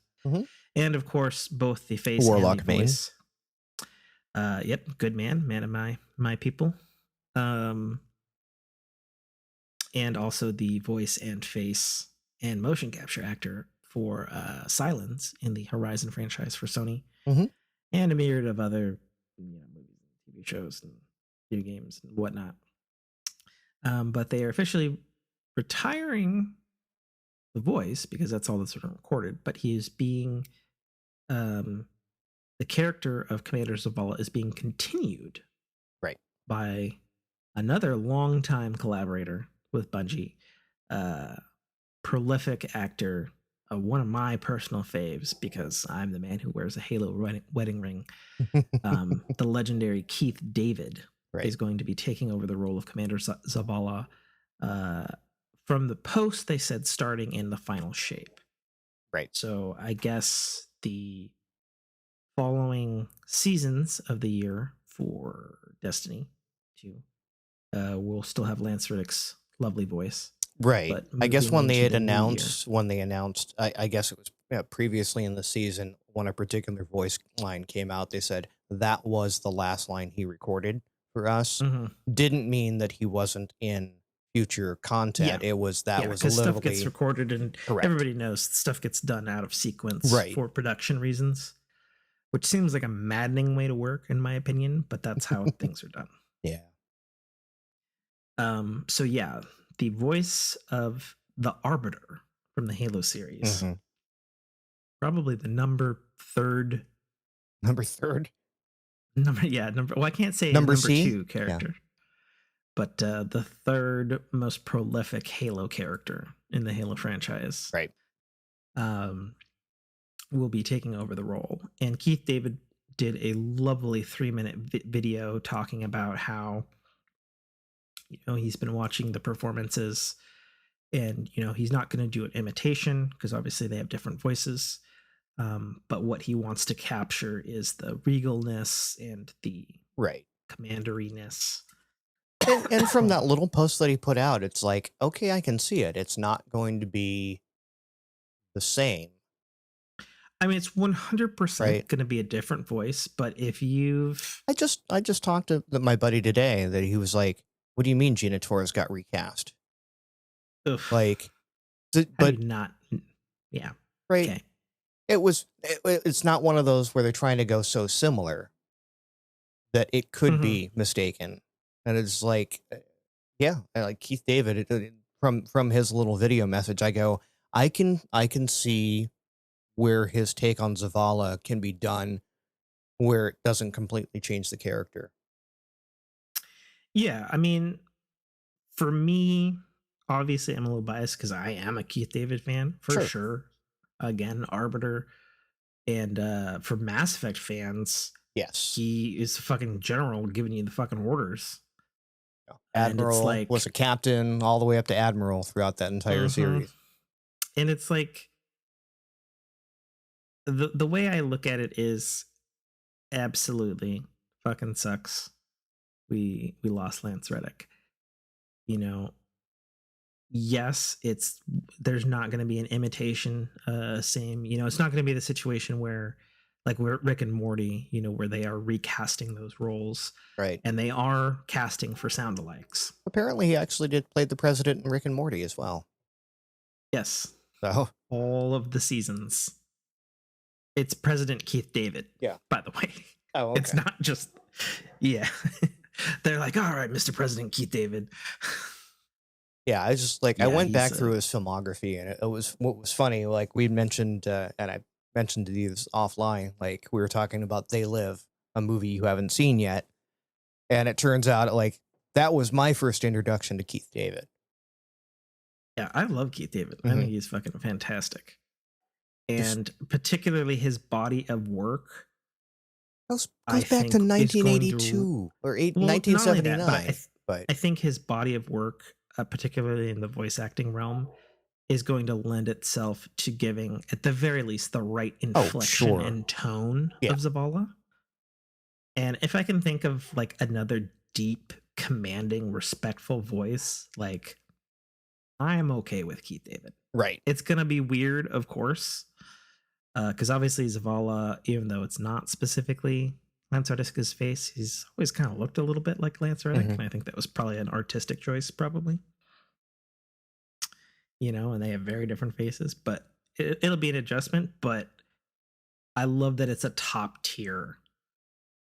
Like, right. hey, They didn't just we have know, they didn't have Nolan North imitate like yeah, they did we for did. Cade 6. That And even though Nolan North is a fucking phenomenal right. voice actor, like, they didn't go with one of my favorite reactors that I watch a lot on YouTube.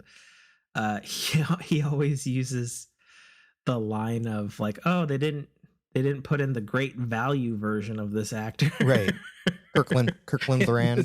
The Kirkland brand, the great value, the Kroger Yeah. brand of fucking, so yeah, no, I think that's good. And yeah, I'm I'm biased because he's the fucking Arbiter, and I think the Arbiter and Zavala are really similar in their like commanding, regal, like you hear that voice and you start fucking standing up straighter kind of Right. thing. So I think we're in good hands there. I think we're in good hands. I actually posted that video to our Discord, so open our Discord. Twisted Metal is a TV show. Can't believe it's good. I just saw this, and this actually kind of blew my mind. So as a person who has experimented with this in such a way as I'm aware of its existence, but I don't play on PC, so I just made it up in my mind sometimes. This is very interesting and very telling, I might add. So a lot of people may be aware of a subset of Grand Theft Auto and Red Dead players that play on PC with a mod that goes into like hard fucking core role playing Right. of NPCs in the game. I have a friend And that is a weatherman. Of course. Like he does the morning weather reports on his GTA RP server. I believe it. So the people who make CFX.RE, which is the mod for Grand Theft Auto 5 and Red Dead Redemption 2, they have been acquired by Rockstar. I think the writing is on the wall for what that one means. What do you think it means? Do you think they're actually going to go into role play, or do you think they're shutting it down? GTA 6 Online is going to have a fucking role play element, or they're going to put it into current GTA Online that's just an unstoppable month after month after month after month after month economical juggernaut. I mean, why not? Why not? They're like, hey, enough people are doing this on PC. What if we really did it? Sure. Like that's crazy. But it happens all the time. Game development teams get started because they made a mod. Yeah, but again, with Rockstar, that's typically not a good. Sure. Right. Let alone would you hear about it? Right. Because Rockstar is like, here's the game. It's out. Give us all of the money. Right. And if you try to see you next game. Yeah, and if you try to mod it, they come after you. They're almost Nintendo-y about people modding, and they've gotten more lax about it, especially with GTA 5. Like I guess almost wonder. I guess they we're not going to do anything with it, and we're still making money off of it. So go ahead, have fun. Maybe, I don't know. Right? Because I mean, at the end of the day, if it gets okay, I've never played GTA 5. I'm not planning on doing it, but now I hear that you guys are doing an RP server. Guess what I'm doing? Buying GTA 5 base model, whatever, installing the mod. It's it's another SKU sold. So, I mean, I think the thing, as a person who has played a meteoric amount of Grand Theft Auto games, and even though I haven't played lately, though, something that I've always observed with Grand Theft Auto is they have gotten more and more role play. Sure. As time has gone on. And they're one of the few games, let alone game studios, that gives a shit about minutia. And not just like a little minutia, like they are all I mean, the whole minutia. Concept of that game is embodying the character, and I would say this more so than almost any other franchise in existence. Well, I look at it this way. Grand Theft Auto was one of the first games. Obviously, it was a huge boon to, people can do open worlds in video games. Right. Now. But I remember when they were the first studio to do the 3D geometry of the cracks in the road affecting the suspension of your car and handling on a fucking basic bitch ass street Mm-hmm. in their approximation of New York in Grand Theft Auto 4. Right. And it was like, who does that?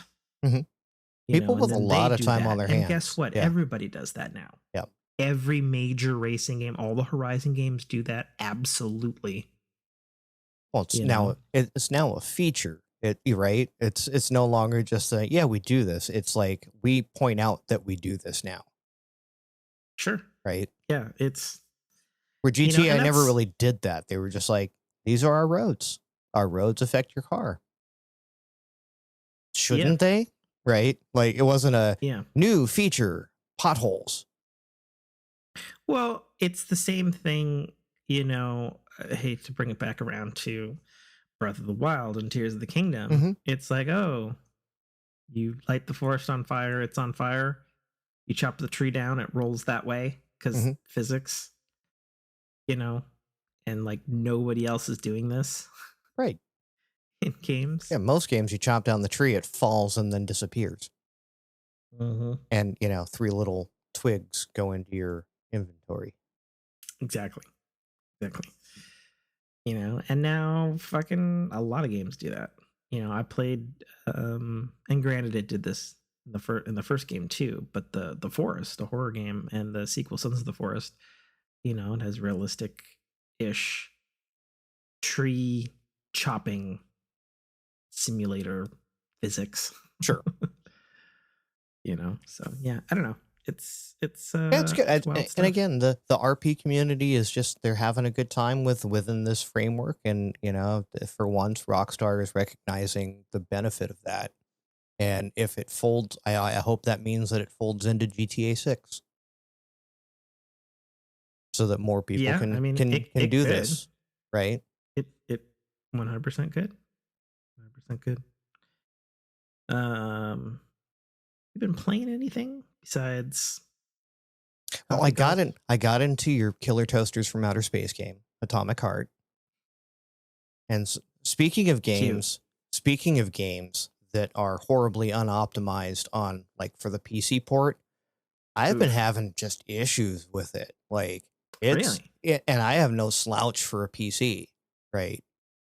And it's an Unreal Engine 4 game, right? So there's not an excuse. Granted, the fact that it defaulted to 4K resolution was that was dumb.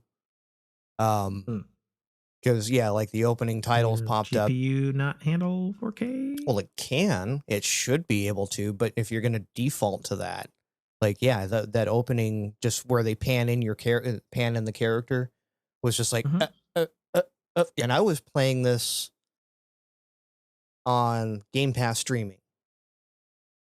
Oh, and it was solid. Which that's because that's on the Xbox if you're playing it on Game Pass streaming. Yes, but it's a Series S. No. Yeah. Most of the server nodes. All the blades have been Series X since the jump. Oh, okay. Cool. That was one of their big things when they showed the Series X before the Series S even was shown that fall. Gotcha. Because here's the Series X. I heard they were retrofitting them all up to Series version. S's. Okay. Mm-mm. Okay. The big thing was they were 1X's, which was the beefier Xbox. Mm-hmm. So it was the first one was Xbox One S. Mm-hmm. Then they jumped to 1X. Then they jumped to Series X. Okay. Cool. But yeah, it played, other than, render lag, it played pretty solid. So I was like, yeah, when I get to my PC, it's a 10th gen i9 with a 3070. Mm-hmm. It should be able to handle this. And I had to drop it down to 1080 for it to play smooth without glitching. Sucks. So yeah, I was real disappointed with that, but I started playing it. That game busts your balls right off the bat. It does. It does bust your balls off the bat. So, they're like, hey, these are going to kill you. Mm-hmm. Hey, walk through that laser wall or talk to the horny upgrade machine. Mm. Yeah. I like the horny upgrade machine. Oh, God. She's so fun. I hate it. Why? Talk to me in 30 hours. I mean, I'm glad they still have new dialogue for her, but hmm I'm over it. I'm Oh, so over okay. it. I just want to get my upgrades and get the fuck on. Um, so not this week, unfortunately. This week has been a little low on video games for me, but last week I got to spend a whole Saturday and Sunday and a half with Atomic Heart, and I think I'm getting close to the end now, hmm because I've almost got all the upgrades now, and everything is really good hmm right now. Like I got weapons, I got upgrades for the weapons. I'm gelling really well with the combat. I'm gelling well with the mission structure, everything. Yeah, I'm like just I watched you grooving on. stream, and you're like, I'm just gonna just I'm just shoot grooving things, on and I'm it. like, I still have to watch my shotgun shell inventory, Yeah, or bash people with the whatever it is, the shovel, or yeah, because you don't have the blueprint to build shotgun shells. I just got that. Oh, nice. Yeah, Right on. which that helped, but I still have to get the materials. You know what? Don't sleep on the PMM gun. I slept on it. The shotgun, No, no, shock no, no. gun, Oh no, the shotgun's really great. That was my go-to because I didn't have ammo. right? That's amazing. That thing's Fully upgrade weak. that for sure. But I'm saying also don't sleep on the pistol, the basic whatever 9 mil pistol or whatever I don't think I've they're doing acquired in the that game. one yet. I Mm. think the last weapon But I when you acquired was do, the little shock pistol. yeah, when you do, don't sleep on the pistol. Mhm. That's all I'm saying. Don't sleep on it. I slept on it and I was like, I feel dumb. Yep. I should have been using this more. Can never I go feel wrong with dumb. the good old trusty sidearm. Well, I thought so because I was like, well, these are robots. Why the fuck would I use this fucking Plink plinks. pistol? Yeah. Plink plinks. Yeah, but yeah, Puts in just trust work. me on that. Yeah. Don't sleep on the pistol. Yeah. So no, yeah, no, I'm jiving real good on the game. Yep. I'm hoping to get some playtime in tomorrow. I don't know. We'll see how it goes. hmm The wife. But I'd like to do it. I reached the point, and I told you this earlier. I reached the point where I was like, you know what? I've put enough hours into this game, and I'm enjoying it enough. I'm gonna get the season pass. Fuck it. You've earned Right. money from me, developer. You know, um, which right now I don't feel any pain from that, though, because I'm on the Atomic Heart subreddit right now. All I'm hearing is about how crashy the DLC is Okay. on console, on PC, on everything. So I'm not playing that content yet. So I'm not there. So I'm still in the happy land of everything runs smoothly on Series X. Um, I did have one long elevator ride that took like 10 fucking minutes, and I was like, oh, Great. Is this part of the is game it or is this I think it was probably a bug. I eventually got out of the elevator, but I was like, because usually when you get in an elevator and they're masking loading, obviously, right? And giving you you know, dialogue. Yeah. and then the elevator opens, and usually it's like, okay, I think the longest one I tagged it like 4 minutes or something like that, hmm and this one went going, and there was no dialogue, it was just elevator music, and I was like, it I should be should be done there loading, now. Yeah. should be done loading for sure. Yeah. If I I wake gave up it in another. I if I wake up gave in it a another 5 basement, minutes, and I was yeah. like, "Oh fuck, Yeah. I wake think up I in a might be basement with an fucked." umbrella logo when I open this door, then I'll understand. Oh Yes. yeah, but I was going up an elevator. Different. Um. Okay, so Yeah, if but I eventually it open up this loaded. elevator and I own Wonka Land, then I'll understand. Well, I assume you're still in the beginning corridor stuff. Yeah. Yeah, yes. I think I'm about to escape the subway. Oh, you're about to get out of the rail car? Yeah. Okay. Then that's going to lead to the openy Halo Infinity world once you get on the cart. Okay. Yeah. You have to tell me how that feels for you once you get to that. Okay. So, but up to that point, other than your PC doesn't like it, and that it's apparently too hard. Well, it's not too hard. I'm used to having games be a little more, especially in the intro, being like, here's enough ammo to get through, and then we'll start playing scarce with it. This game was just No, like, they're straight up 90s old school. Yeah. They're like, no, you don't And get I think bullets yet. I think I said that to you with it. Like, it's got a bit of an old school vibe in some areas. And I was just like, yeah, okay, so here I am plinking away, and it's like, oh, and I'm like, finally, oh, a shotgun. Now we're set. Here's your shotgun with 4 shells. And I'm like, yep. What? Oh man, wait till you get off that rail car and you start meeting all the other interesting enemies. Mm-hmm.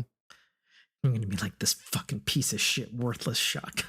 Oh, it's already worthless. Like the only people I use that on right now is the laser faces, because I can at least get them from range at that point. They don't do that stupid, where they always seem to run faster than you can rotate. Yeah. That's annoying as sin. What do you have for polymer powers? I have the polymer shield. That's goated. Right. That's greatest of all time right there. I invested in shock first. I did that too. Basic upgrades. Yeah. Shock is a mistake. Shock, no, don't get me wrong. Shock is amazing, but for where you're at right now, like once you step off that train, the level of pain you're going to experience. Right. And oh god, how much time until my shield recharges? Well, that's the one thing I would invest in your shield. Yeah. I invested in my polymer shield, and I invested in the cooldown time on the shock. Okay. Because right now, I only use the shock to buy time.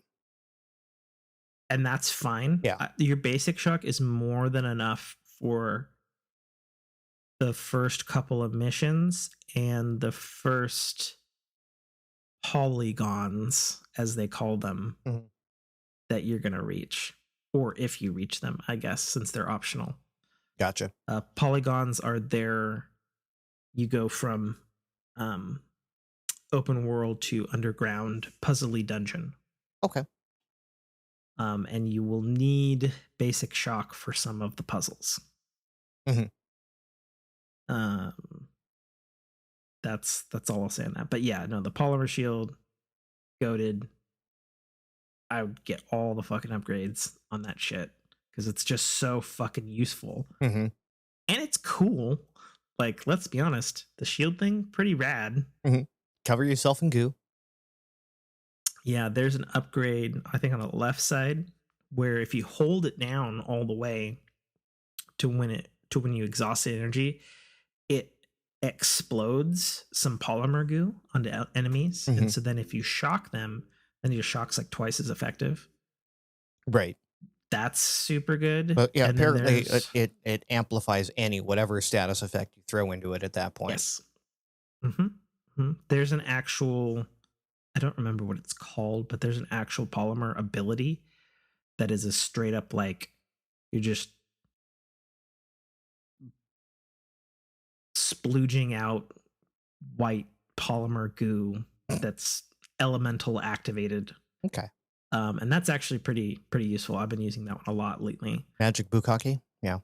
Yeah, whatever it's called. I don't remember what it's called. It is weird. It's white and goopy. That one's really good. But no, the upgrades on the shield are great. There's one that reflects the lasers. That's pretty great. And there's another one that recycles melee damage into your energy cells. Okay.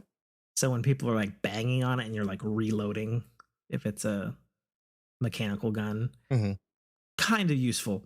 Kind of, it's like, oh, this is great. And then I do this, and then I switch back to my gun, and then I switch back to my energy. Oh, we're in a great little loop right now. This is great. Yeah, it's good stuff. Um, yeah, yeah. Atomic Heart. It's good. I'm enjoying it. I haven't gotten to play it much this week. Still have not completely replayed Pikmin 3 or gotten to Pikmin 4. Watched the Digital Foundry thing on it, which blew my mind because Pikmin 4, which is a name brand Nintendo made in Nintendo and Nintendo's secret workings, runs on Unreal Engine 4. And I went, what? I wonder why. Nintendo has never, it was interesting, Digital Foundry pointed this out too, but Nintendo has never ever not used their own engines. Right. Like, that makes me wonder why they decided to. I was like, that's interesting. That's very interesting. Mm-hmm. So I'm very curious as to what's going on with that, because not only that, Nintendo is an old video game company. They own, whatever they call their engines internally. They must have like 100 game engines or something fucking ridiculous Mm-hmm. in their historical archives or whatever. So the fact that they're using not only that, a competitor's engine. Right. A competitor's engine that is known for being universal platform-wise. Mm-hmm. Yeah, I don't know whether that's just, I don't know. Digital Foundry pointed out that they technically have used Unreal Engine 4 once before on a Yoshi's Woolly World game. But then they also pointed out, even though that is labeled as Nintendo in the credits, it was actually, they farmed that out to a third party studio to make. And they just kind of oversaw it. And in that scenario, it's like, okay, yeah, that makes a lot of sense. Mm-hmm. They're not Nintendo internal. They need an engine. They're basically hired guns. Makes total sense. But it was also a little bit confusing because they just retrofitted Pikmin 3's engine, which was for the Wii U. They'd retrofitted that in a Switch port to make a more HDer one a while ago, not recently. So it was a little weird that they would move to Unreal. Right. It's very odd.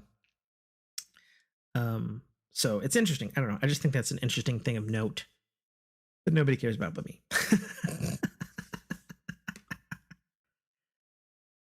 I think that does it for video games. We got a couple tech things, and then let's get the fuck out of here. Yep. So I feel so dumb. I read this article about the original television Zenith and the clicker. And so you've never physically held one, have you? No, yeah, I haven't. Looking at it, I can 100% picture what it would look and feel like and stuff. So basically what I'm talking about is a little history retrospective article on the first remote control for the television. Zenith is a brand, if you don't know, because you're a child, televisions. And I've heard many friends talk about, where's the clicker for video game controllers, or where's the clicker for TVs. And I have always personally been like, what? It doesn't make any sense to me why you're asking for this clicker. You earlier did the pinky and thumb thing for phone call. Nobody does that with their phones anymore. It's true. Right? It's true. That might be like, I'm holding up that hand signal now. Like, I don't know, this is the get on your headset and microphone me. Right. I don't know. But anyway, I found this amazing retrospective article of this metal box, which was the original remote control. And it's called the clicker because infrared and wireless technology was too finicky back in the 60s, the late 60s. This was probably early 70s at best. And so the reason the remote clicked was because the remote had no fucking batteries. Nope. It was tuning And forks. I read that and I went, how in the fuck did it work then? And the TV had microphones or a microphone, I don't know, in it that was specifically tuned to the exact frequency of the ping that clicking the button on this mechanical remote would do. And they, first of all, I read that and I was like, that is the greatest fucking thing I have ever heard in technology ever. Like, for a brief second, I was whisked away to, and I'm unfortunately not old enough to have been alive during that particular era. But I was like, man, that is so fucking genius of a move. And obviously, four different tuning forks inside a remote. Yeah, so when you push inside the button, of a clicker. Yeah, so that when you hit the button, it had mechanical force to hit a little hammer. It hit a little fork inside to ring a very specific pitch. And that was where they failed. Genius. Yeah. Yeah, and it ended up being not a good idea because apparently when you read the article, it's like, yeah, it was a great idea in theory, but people found real quickly that people jingling keys could change the channel or alter the volume, and it quickly got phased out. But it lasted long enough to the point where people, and it was introduced as the clicker, the Zenith original clicker, remote for your television. And it's like, wow, that's so fucking wild. I love it so much. Like, I want, and I hope somebody makes like a mechanical fidget thing of this, and they probably do. Know what? And just as the old man in most parties, Google it right now. Right, and the most as the old man in most parties, when I say stuff that is era relevant for me, and the people just go, "Why would you do that?" I love when other people learn. Oh, that's why it's called a clicker. Right? You're going to get to a point where someday when people go, "Why did they do this to roll down the window?" The little circular hand motion. Shit, I don't even need to get a replica. They're going for fucking $60 on fucking eBay. Or a Zenith clicker? Yep. Nice. 1960s Zenith Space Command 4-button push retro remote control. I wonder if you could work it into your home kit somehow. Ooh, you're right, because I can teach it sound recognition.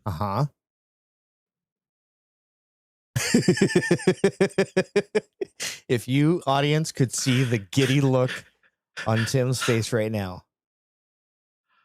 Oh, my wife's going to hate it. But you just go, honey, we never need batteries for it. Oh, it's true. But then she'll always be complaining about the Wi-Fi being down, or the HomePod not connecting, or the fucking network not working. That's fucking incredible. Yes. I'm going to figure out how to make it work. It's a dumb, stupid thing, but I'm going to do it. It'll also, man. will also serve as a good, spike marker when you do podcasts. Oh my Lord. But then we both need to have one. I have a dog clicker, a training clicker. Oh. That I bought specifically for that reason. This is the future, folks. The clicker. Yep. I specifically bought that training clicker for doing a spike mark. Jeez. Okay, moving on from pie in the sky retro tech to future tech theories. So I saw this thing, and I don't understand. So there's a trailer running around on Reddit for a movie called Strange Earth. It's like got robots and people and stuff. And allegedly, because it looks really fucking good and clean, A whole fucking trailer is faked and made by AI in 7 hours. And the problem is, the trailer's good. Yeah, I'm looking It's at it now. real fucking good. It's like shit. It's really good. And it doesn't exist. Allegedly. I say allegedly because it popped up on Reddit, of all places. So, yeah, I don't know. I know we talk about AI every goddamn episode. And we talk about how we talk about AI every goddamn episode. Right. But it's everywhere. It's everywhere. We're living in the Matrix. Skynet is real. And iRobots are gonna forget the fifth law of robotics. You know, we're just on that track, unfortunately. Oh, this must be your segment. Oh, So yeah. why do you have thoughts on a Samsung Galaxy Z Fold 5? Last I checked, you had a 4. No, I had a 3. Oh, you had a 3. I had a Z Fold 3. And Why are you saying had, Nate? it died. It died so ungracefully, and it cascaded into, oh, that's annoying, to holy fuck, I can't use my phone anymore in the course of about 8 days. Why did your famously slavish to Samsung products I don't know. flagship phone I don't know, and I was very upset betray about you? it. I just because that Did you was get the a, did first you get a iteration of it. did you get a rock in the hinge? No, because I was very Did like, you, even when I took and turned it in for the repair, they were just like, this is in really damn good condition. I'm like, I know, I take care of my shit, which is why I'm upset that this thing is just breaking all over the place. yeah. But yeah, so I was offered full trade-in credit for it instead of having to spend $500 to replace a screen. So yeah, Oof. I'm now the owner of a Z Fold 5. That's some Yeah, Apple prices there. that That's is some some Apple Apple out of prices. warranty price That's for that repair. exactly what it was an out of warranty repair, because the original Z Fold 3, when you got the warranty for it, they're like, we'll cover any like factory defects, but we're not touching that screen. Your deductible is going to be $500 if that screen breaks. And I'm like, then why am I paying for a warranty? Mm-hmm. So I did not get the warranty, and I didn't need the warranty until now, when the screen cost $500 to replace. Still Still, on an aged product. yeah, almost 2 years old product. So it just so happened that dog don't hunt. Yeah, well, funny enough, aged obsolescence, it happened to happen right at the time that the Z Fold 5 was being released and was on pre-order. That's the most sus fucking thing I've ever fucking heard. Yeah, when I would That's the most sus fucking when I thing would I've open ever up the heard. screen, the internal speakers, so like when I'm watching a movie or watching my whatever show, the internal speakers stopped working. Only when it was about 40 degrees open. And then sometimes it wouldn't recognize that the screen was open at all.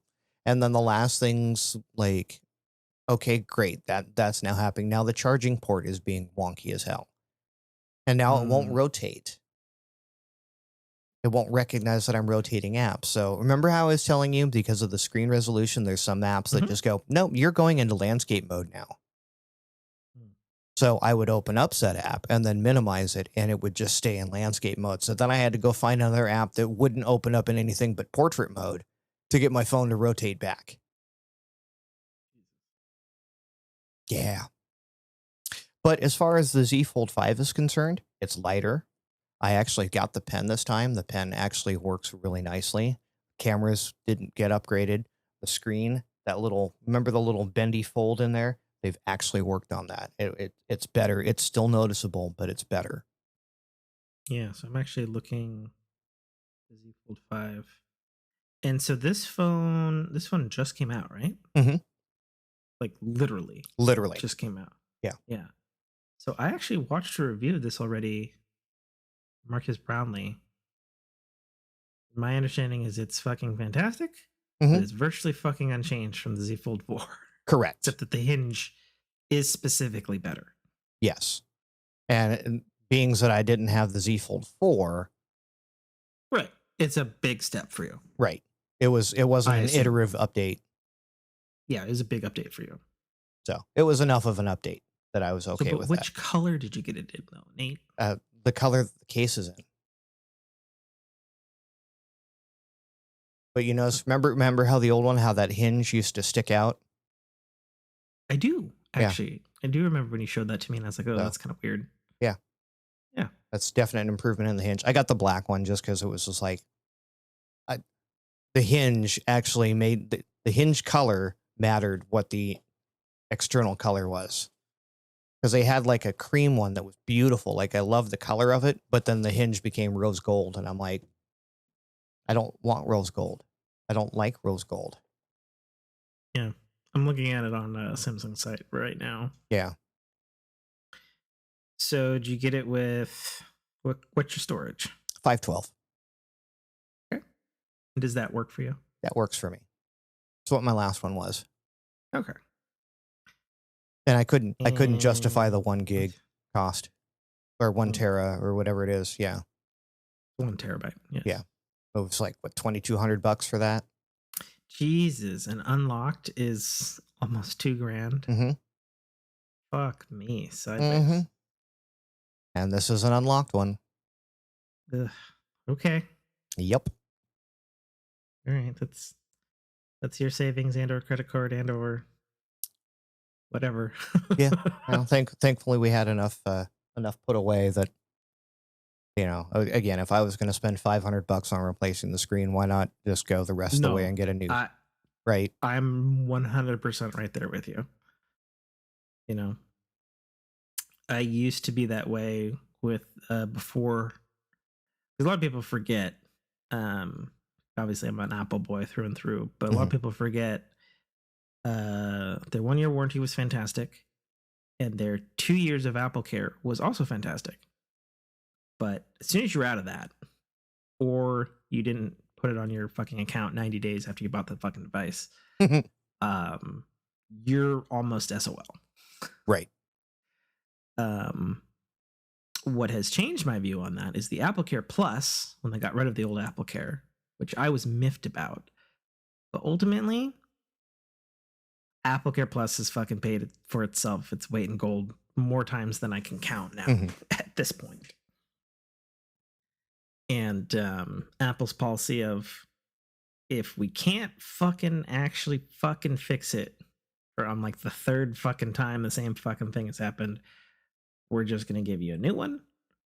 Or better yet, we're just going to give you the next model, because if you're having fucking problems, it's probably old. And you know, for fucking $4.99 a month for the watch, and I don't even know what it is for the phone. Probably like 10 or 11 bucks or something. Yeah. You know, as someone who has broken an Apple Watch or two, even though I've never cracked a screen, still always blows my mind, especially with what I do. Right. You know, or, you know, earlier this year when my battery went tits up in my 13 Pro, you know, and it's just always like handled, and it's like, you know, this is better. Right. 100%. This is better than. It is more than just peace of mind. You want, you know, 150 for a battery, or fucking, you said $500 for a screen. I think I saw, because when you get stuff repaired at Apple, they always go through, if it's this, it's going to be this much. If it's this, it's going to be this much. And it's like, oh Jesus, those are big figures. And then you look at the Apple guy and you're like, but I have Apple Care Plus, so this is all covered, right? And they're like, oh yeah, we just have to tell you. Right. I was like, okay, cool. We have to drive home exactly the value you're getting. Yeah. Yeah. You know, that way when you tell your buddy, or, you know, your podcast audience. Yeah, exactly. Right. But that's excellent marketing, right? Sure. Well, and I also look at it this way. Like if you were to sit here and Both go, my I have Apple wife, Care, so I don't know how much it would cost. Like, you know exactly how much it would yeah. cost you to replace all these things. Well, and and I get that not everybody can afford, that small monthly payment for just continued permanent peace of mind as long as I'm paying for it. Like car insurance, Yeah, right? and my wife's phone has been a bit fucked, and she didn't have it. And was it last fall? Brock's Apple Watch got fucked. He was fishing in a river, and he slipped, and he banged his watch's glass on a river rock, and then there she went. Hmm.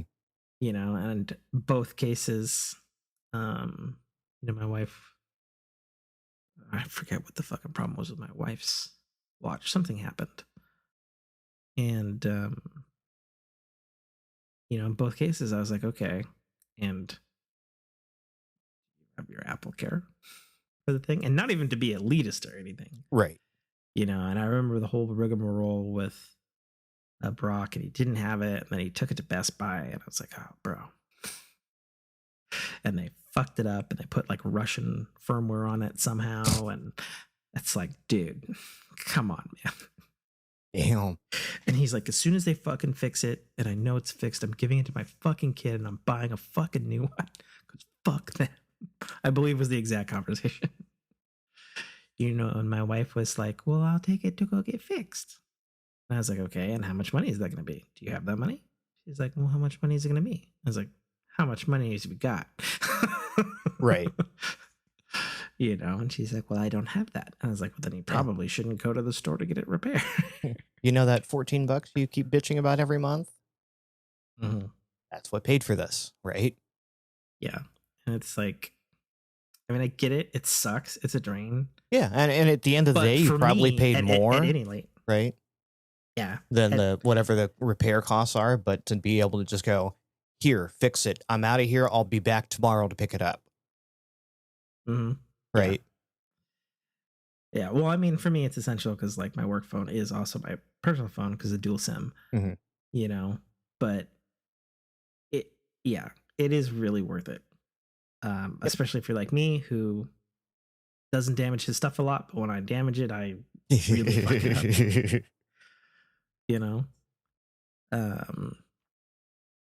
It's just good. It's just good.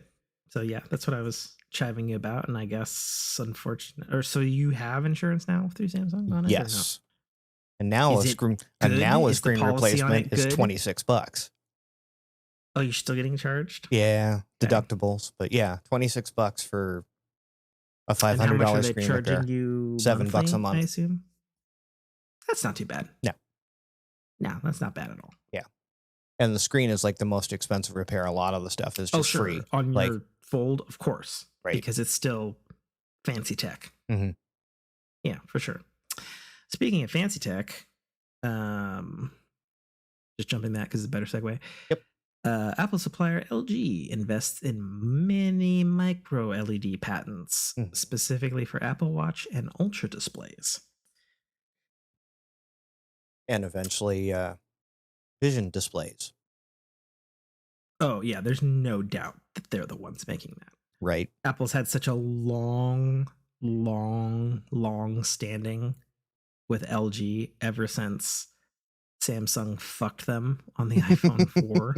Well, I mean, if you're going to keep suing Samsung for copying your phone because, you patented a rounded corner and a button, Samsung's going to that wasn't that suit. You don't remember the one that happened on the iPhone 4? Which one? So there was two with the iPhone 4. Number one was their high density display.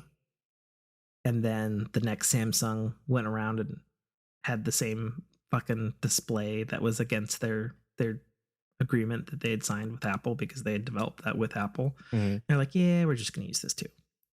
And then if you remember in the early days, Samsung was the chip fabrication facility for their very first A series chip, which was in the iPhone 4 as well. And then the very next year, their Exynos chips came out. And yeah, they definitely got sued over that one. That one, they're like, okay, fuck you Well, guys. at least they're actually getting sued for something they fucking actually did, as opposed to Sure. it resembles an iPhone in Oh theory, yeah, the right? look thing. Yeah. I mean, those are all just Steve Jobs things. Yeah. You know, those are all Steve Jobs, Mark Zuckerberg, Elon Musk type things. And then the last thing that I wanted to touch on, which I guess we could have talked about in entertainment, but whatever. I posted it in technology. Marvel, specifically Marvel Cinematic Studios visual effects workers, have voted to unionize. Yes. Okay. In an election with the International Alliance of Theatrical Stage Employees, IATSE. which I guess, sure, I don't know. That sounds like stage people to me, but I don't know. Maybe it's the only union that'd take them. I don't know how that shit works. I'd have a better idea if it came to construction, but with Hollywood and all that stuff, I don't fucking know. Which surprises no one because we've been saying for a while, and so is pretty much everybody else, that Marvel, or more specifically Disney, has been not kind to visual effects houses that they've been hiring. Oh, and as even the video game industry is notoriously bad with visual effects artists and artists in general. So it's just like, we need you for 3 months. We're going to pay you for 3 months, and then you're gone. Yeah. Yeah. Yeah, it's crazy because, sure, I do think overall, I think CGI quality has gone down across the board. Look no further than the Flash movie. It's like, why? It looked fine. Yes, but let's be honest. Counterpoint, and I know you probably haven't seen this yet, but Secret Invasion. Yeah. And I've heard stay away from it. I've heard stay away from it with everything. I mean, my 3 cents on that, without going into a rampage, is it's enjoyable if you take it for what it is. Okay. It is, however, dumb. Okay. And can be very, very easily made fun of. Okay. There's some stuff to like in it, and there's some cool stuff. As to what they did with a $240 million budget across 6 episodes, 3 of which are 30 fucking minutes,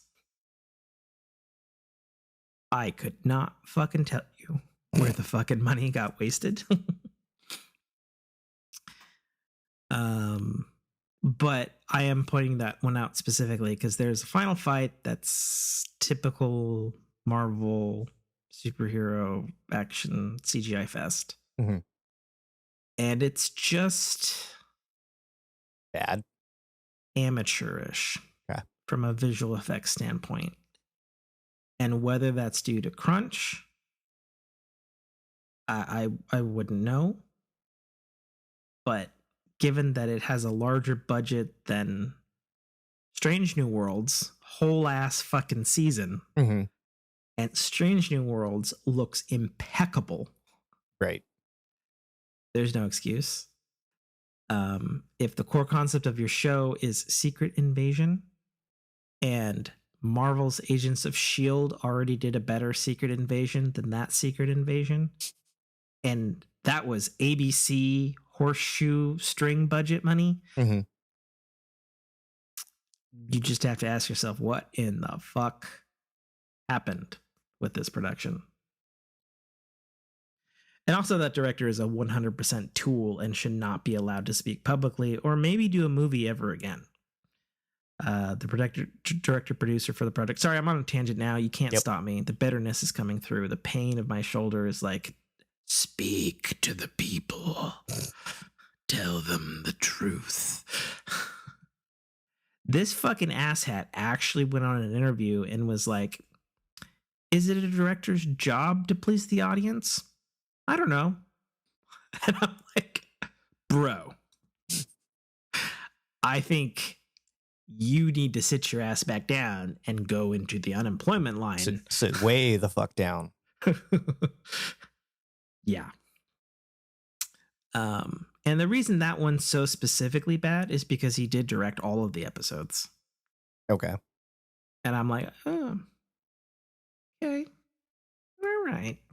And you look at his fucking IMDb shit and it's like, I don't know, like fucking Pitch Perfect 4 and some straight to VHS like, shit. Yeah. And it's like, okay, dude, I think you need to. Yeah. Sit all the way the fuck down. Yeah. Sit all the fucking way back down. And yeah. Secret Invasion is a curious anomaly in the Marvel Cinematic Universe in that it has the absolute A-listers you know and love and a couple of new ones. It has the makings of something incredible and good, and even teases you that such a thing could be seen. And ultimately, yeah, fucking Marvel, and you need to see it because fucking storylines, and this is why this is, and blah, blah, blah, blah, blah. Never delivers. But even if you compare it to other Marvel shows, it's like, what? How did this pass approval of some, if like the thing though is like, it's like, all right, we all trust in Kevin Feige, blah blah blah blah, and it's like, how the fuck Kevin Feige let this one out? Like, did this one just get completely shot in the can and he was busy and then it came to his desk and he's like, oh. Or was it one of those like, hey, I want to make this movie, and they go, then you have to let Secret Invasion happen. Like, okay. I don't know. I don't fucking, I don't know. Yep. It's like I said, there's some stuff there to like. There's some cool beats and some cool story stuff and some cool new characters. Yep. And yeah, it's going to be super important for probably Captain America, the next Captain America movie, and the Thunderbolts movie, and it may even be important for Deadpool. Maybe. Hard to say. But if I were to guess, and I'm been pretty good with Marvel guessing, did run a Marvel podcast for a long time, and generally pretty fucking accurate about all this shit because I read the comics. If I had to guess, that's what it would be important for moving forward. Yeah. But yeah, no. You could watch it probably in a long afternoon because there's really only about 4.5 hours of content across 6 episodes. Because again, they do the fucking Mandalorian thing, and you're just like, why? Why say 6 episodes and half of them are not even a fucking hour, not even 45 minutes? Like, why? It's just like, I don't get it. Makes no fucking sense. Anyway, Marvel VFX workers want to unionize, and they probably should because they're getting shit on, and I don't believe VFX artists should be shit on, and neither should writers, or neither should actors for that matter. Yep.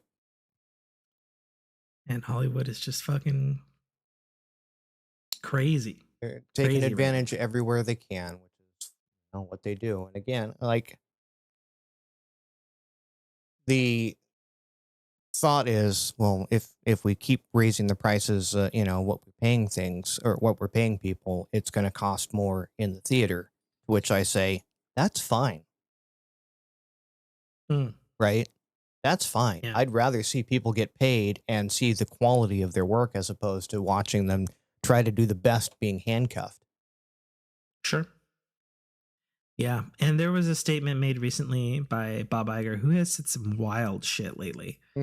I know previously Jessica had always, been a big supporter of the guy, and obviously a lot of good stuff came from his first regime. And he said some outlandish shit as of late. We've covered it in the show.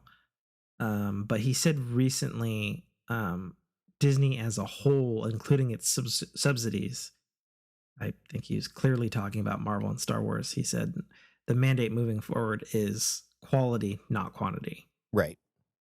And of the things he said lately, that's one I can wholeheartedly back up, because that's the way it always should be. Yeah. Unfortunately. Yeah. If you're pumping out crap just to fill a time slot, yeah, it's going to show. Sure. And I think Disney has been doing that as of late. Mm-hmm. You can look no further than the fact that, can you remember the last Pixar movie? No. Exactly. What was, Turning Red? Nope. That was in Pixar? I actually don't remember if that one was Pixar or not. I'll look it up, though.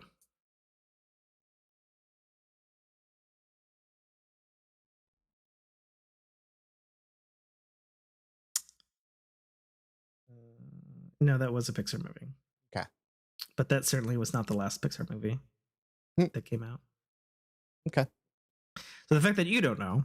I know there's like an Elemental thing, but I don't know if that's Pixar. Mm-hmm. Okay. Mm-hmm. Yeah, and I believe there was another one called Strange Planet that came out in November of last year. Exactly. Okay. And it's like, okay. And in my opinion, they kind of fumbled Lightyear. Sure. Yeah. You saw that, yeah? Yeah. Yeah. I liked a lot of it, but yeah, they fumbled that one. And apparently they're in talks of doing more with that. I mean, I'm okay with that. I just don't know what else you can do other than, I don't know. Now we're getting into the weeds. You could do it. Yeah, we are getting into the weeds. We could go on that for another while, but we shouldn't. We should probably end the show because it's late. Yes. And I'm sure you need sleep. And we have a little post-production powwow that we do always after. So this is it. This is the show. He's Tim. I'm in pain. I wasn't as snappy as I thought I would be. I expected to be a little more bitey on the show, but I think I'm also just fucking tired. The tiredness really set in, I think, around the first hour mark of the show. So it goes. Yeah. Watch Twisted Metal, Peacock, which is a weird thing to say, but there it is. Get insurance on your expensive devices. And get forked. Oh, perfect. Chef's kiss. Bye-bye. Where's the end button? Thank you for listening to a Dynamic Works production podcast. You can find our podcast at www.dynamicworksproductions.com. Feel free to email us at dynamicworks@mac.com.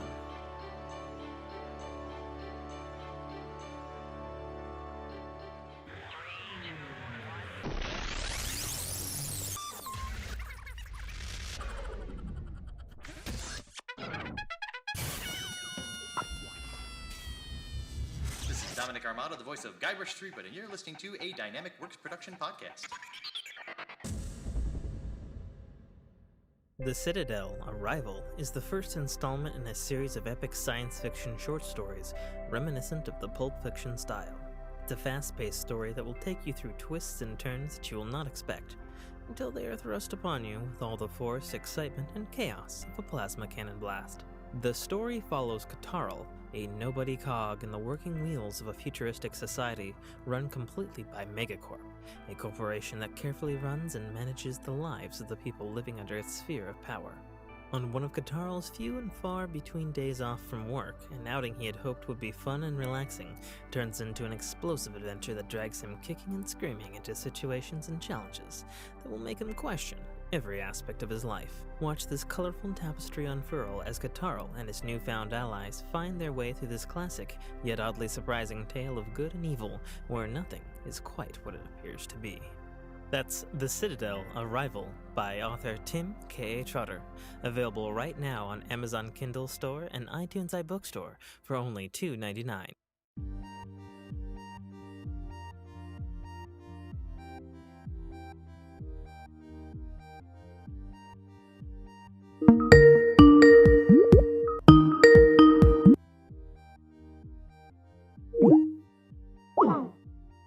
Hello. Most upsetting. Can you hear me? Yep. Okay.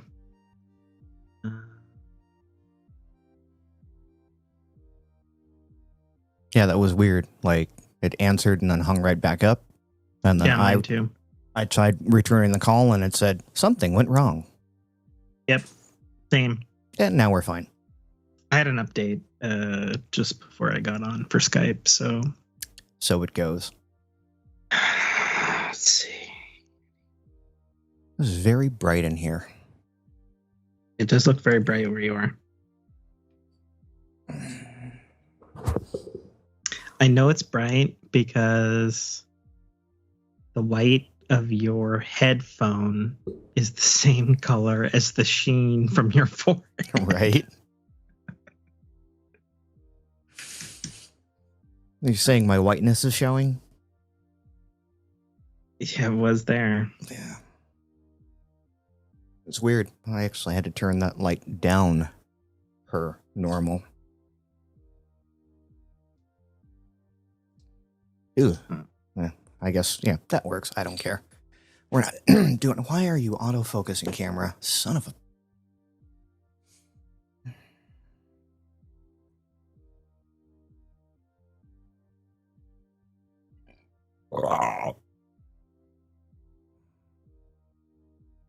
I haven't verified my email yet. Yes, I have.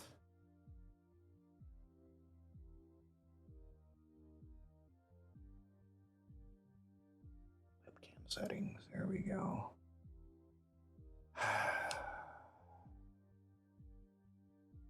Backlight comp.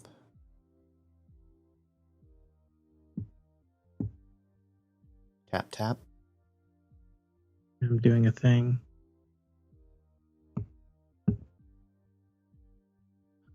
Between pink and white.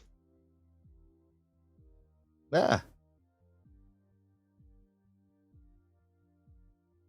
Yeah, that was it. The exposure setting was set to auto, so it was like, let's make the room as bright as possible. I say nay. Microphone, headphones. Oh, that's a headphone symbol. It's upside down. That's why it looks weird. Okay, so then this is what I want. Blend. Turn this way. Is this what I want? Oh my god, there we go. Talk. Check 1 2 1 2. Oh shit, now you're really quiet. Okay. That's fine. I can be quiet. I couldn't hear you quiet. Oh. Well, I could hear Yeah. you enough, but not. Yeah. Fair. Okay, so right here. Check 1 2 1 2. This is the Fork in Your Ear podcast. I am your host, Tim K.A. Trotter, author, podcaster, sometimes gamer, streamer. And if I do this one, and then I go back. Nope, that's mute. Do this. Then I crank all the way back to this. Okay, now talk. Check 1 2 1 2. Good morning, Tim. Bonk, bonk, bonk, Talk. bonk. Hello, are you there? No, that doesn't. Fuck. It doesn't fuck. No. You talk now. Okay. Does it fuck now? Yeah, does it fuck now? Be some interesting outtakes on this one. Go one more. Shit, am I recording? I am. So. My audio hijack is rolling. But that doesn't mean anything. Oh, no, I see the peak meters, so it should be fine. Okay. Well, we'll find out. Should I double check it? Probably. Okay. And I will try to remember to actually put all parts of tonight's episode in the files that I send you. It was noticeable. I was just like, oh, there it is. Yeah. Yeah. I did my best. Yeah, no. Kudos. I think you actually borked the rest of my track trying to level it all out. It's possible that wasn't intentional. No, I figured as much. It was like, let's level this as much as there's possible. Always an auto leveling on the mix pass. So. Yeah, so it was like that last part was so drastically different. It almost overdrove my good portions of the track. Right. Like the mix between you and I was starkly lower volume. And then when it got to the broken part, I was like, oh, that's what probably happened, because you usually have us on a pretty good mix. Stop pushing buttons. Stop poking me. Okay. Let's monitor.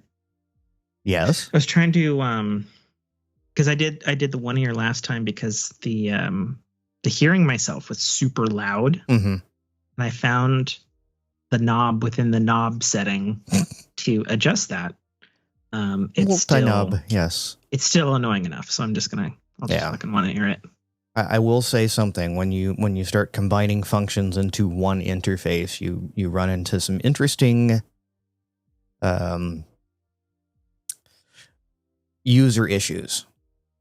I mean, the fact of the matter is this mic does more than the other mic. With the same amount of buttons, and that's kind of weird. No, because there's no monitoring mix, the old one, at all. Right, but it still had one button on it, or one knob on it, right? No, it had more knobs. Oh. Because all the mic patterns were an actual knob. Gotcha. So it had mic patterns on a knob. And a gain. Mute on a separate button. Volume on a separate button. And then gain on a separate knob. And now it's all rolled into the Unijog, or whatever they want to call it. I mean, that's not a bad name for it. And that's probably pretty close to what they actually call it. Mostly. The mic patterns are still on a button on the back. But the thing that, at least from here, that is dislike is that the button is flush. Right. With the back of the mic. So when I go to grab the mic to move it, you need to changed your pattern. Cup it. Yeah. Don't flat palm it. Okay, cool. So I'm going to stop my recording for a second. I'm going to double check, make sure everything's good. As far as I can tell, I believe my settings are in the same spot. Yeah, I mean, you sound fine to me. Yeah, but what I don't want is the first time I did it when it was not good. Because I have to do this fucking rigmarole to get the fucking driver to fucking load because they can't fucking write a fucking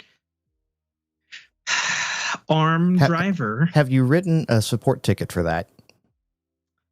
I mean, everything on Reddit and the actual Logitech forums is like, what's the fucking point?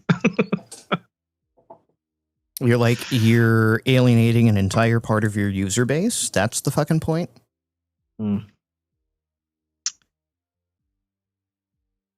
Okay, so let's hear this.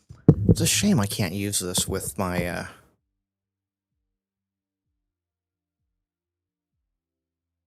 Oh, I'm a smidge loud. Are you? I'm glad I checked that. Okay. Yeah. So... I should actually, because I'm running the app right now, I should be able to adjust that live. Something I couldn't do before. I'm at 46. You're just going to wing it? go a full 40. Let's see how that goes. Okay. Test record. Things are rolling now. Talking. I'm excited about tonight's show and how much pain I'm in. So I'm going to be extra crispy. Crispy. Okay. Stopping. That's this one.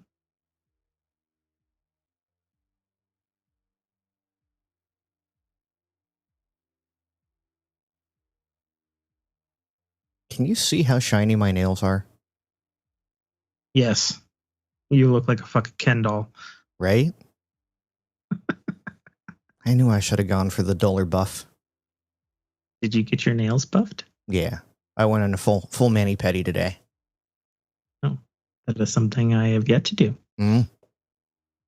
I'm told it's a thing. I went with a friend of mine and popped his mani-pedi cherry today, so Oh my. yeah. All right. Well, it still sounds a little high, but I think I should be correct range. You can work with it, right? All right. I can't put this on. Okay. So we're going to do this. The voice in your head is your own. I mean, I've heard it before, but the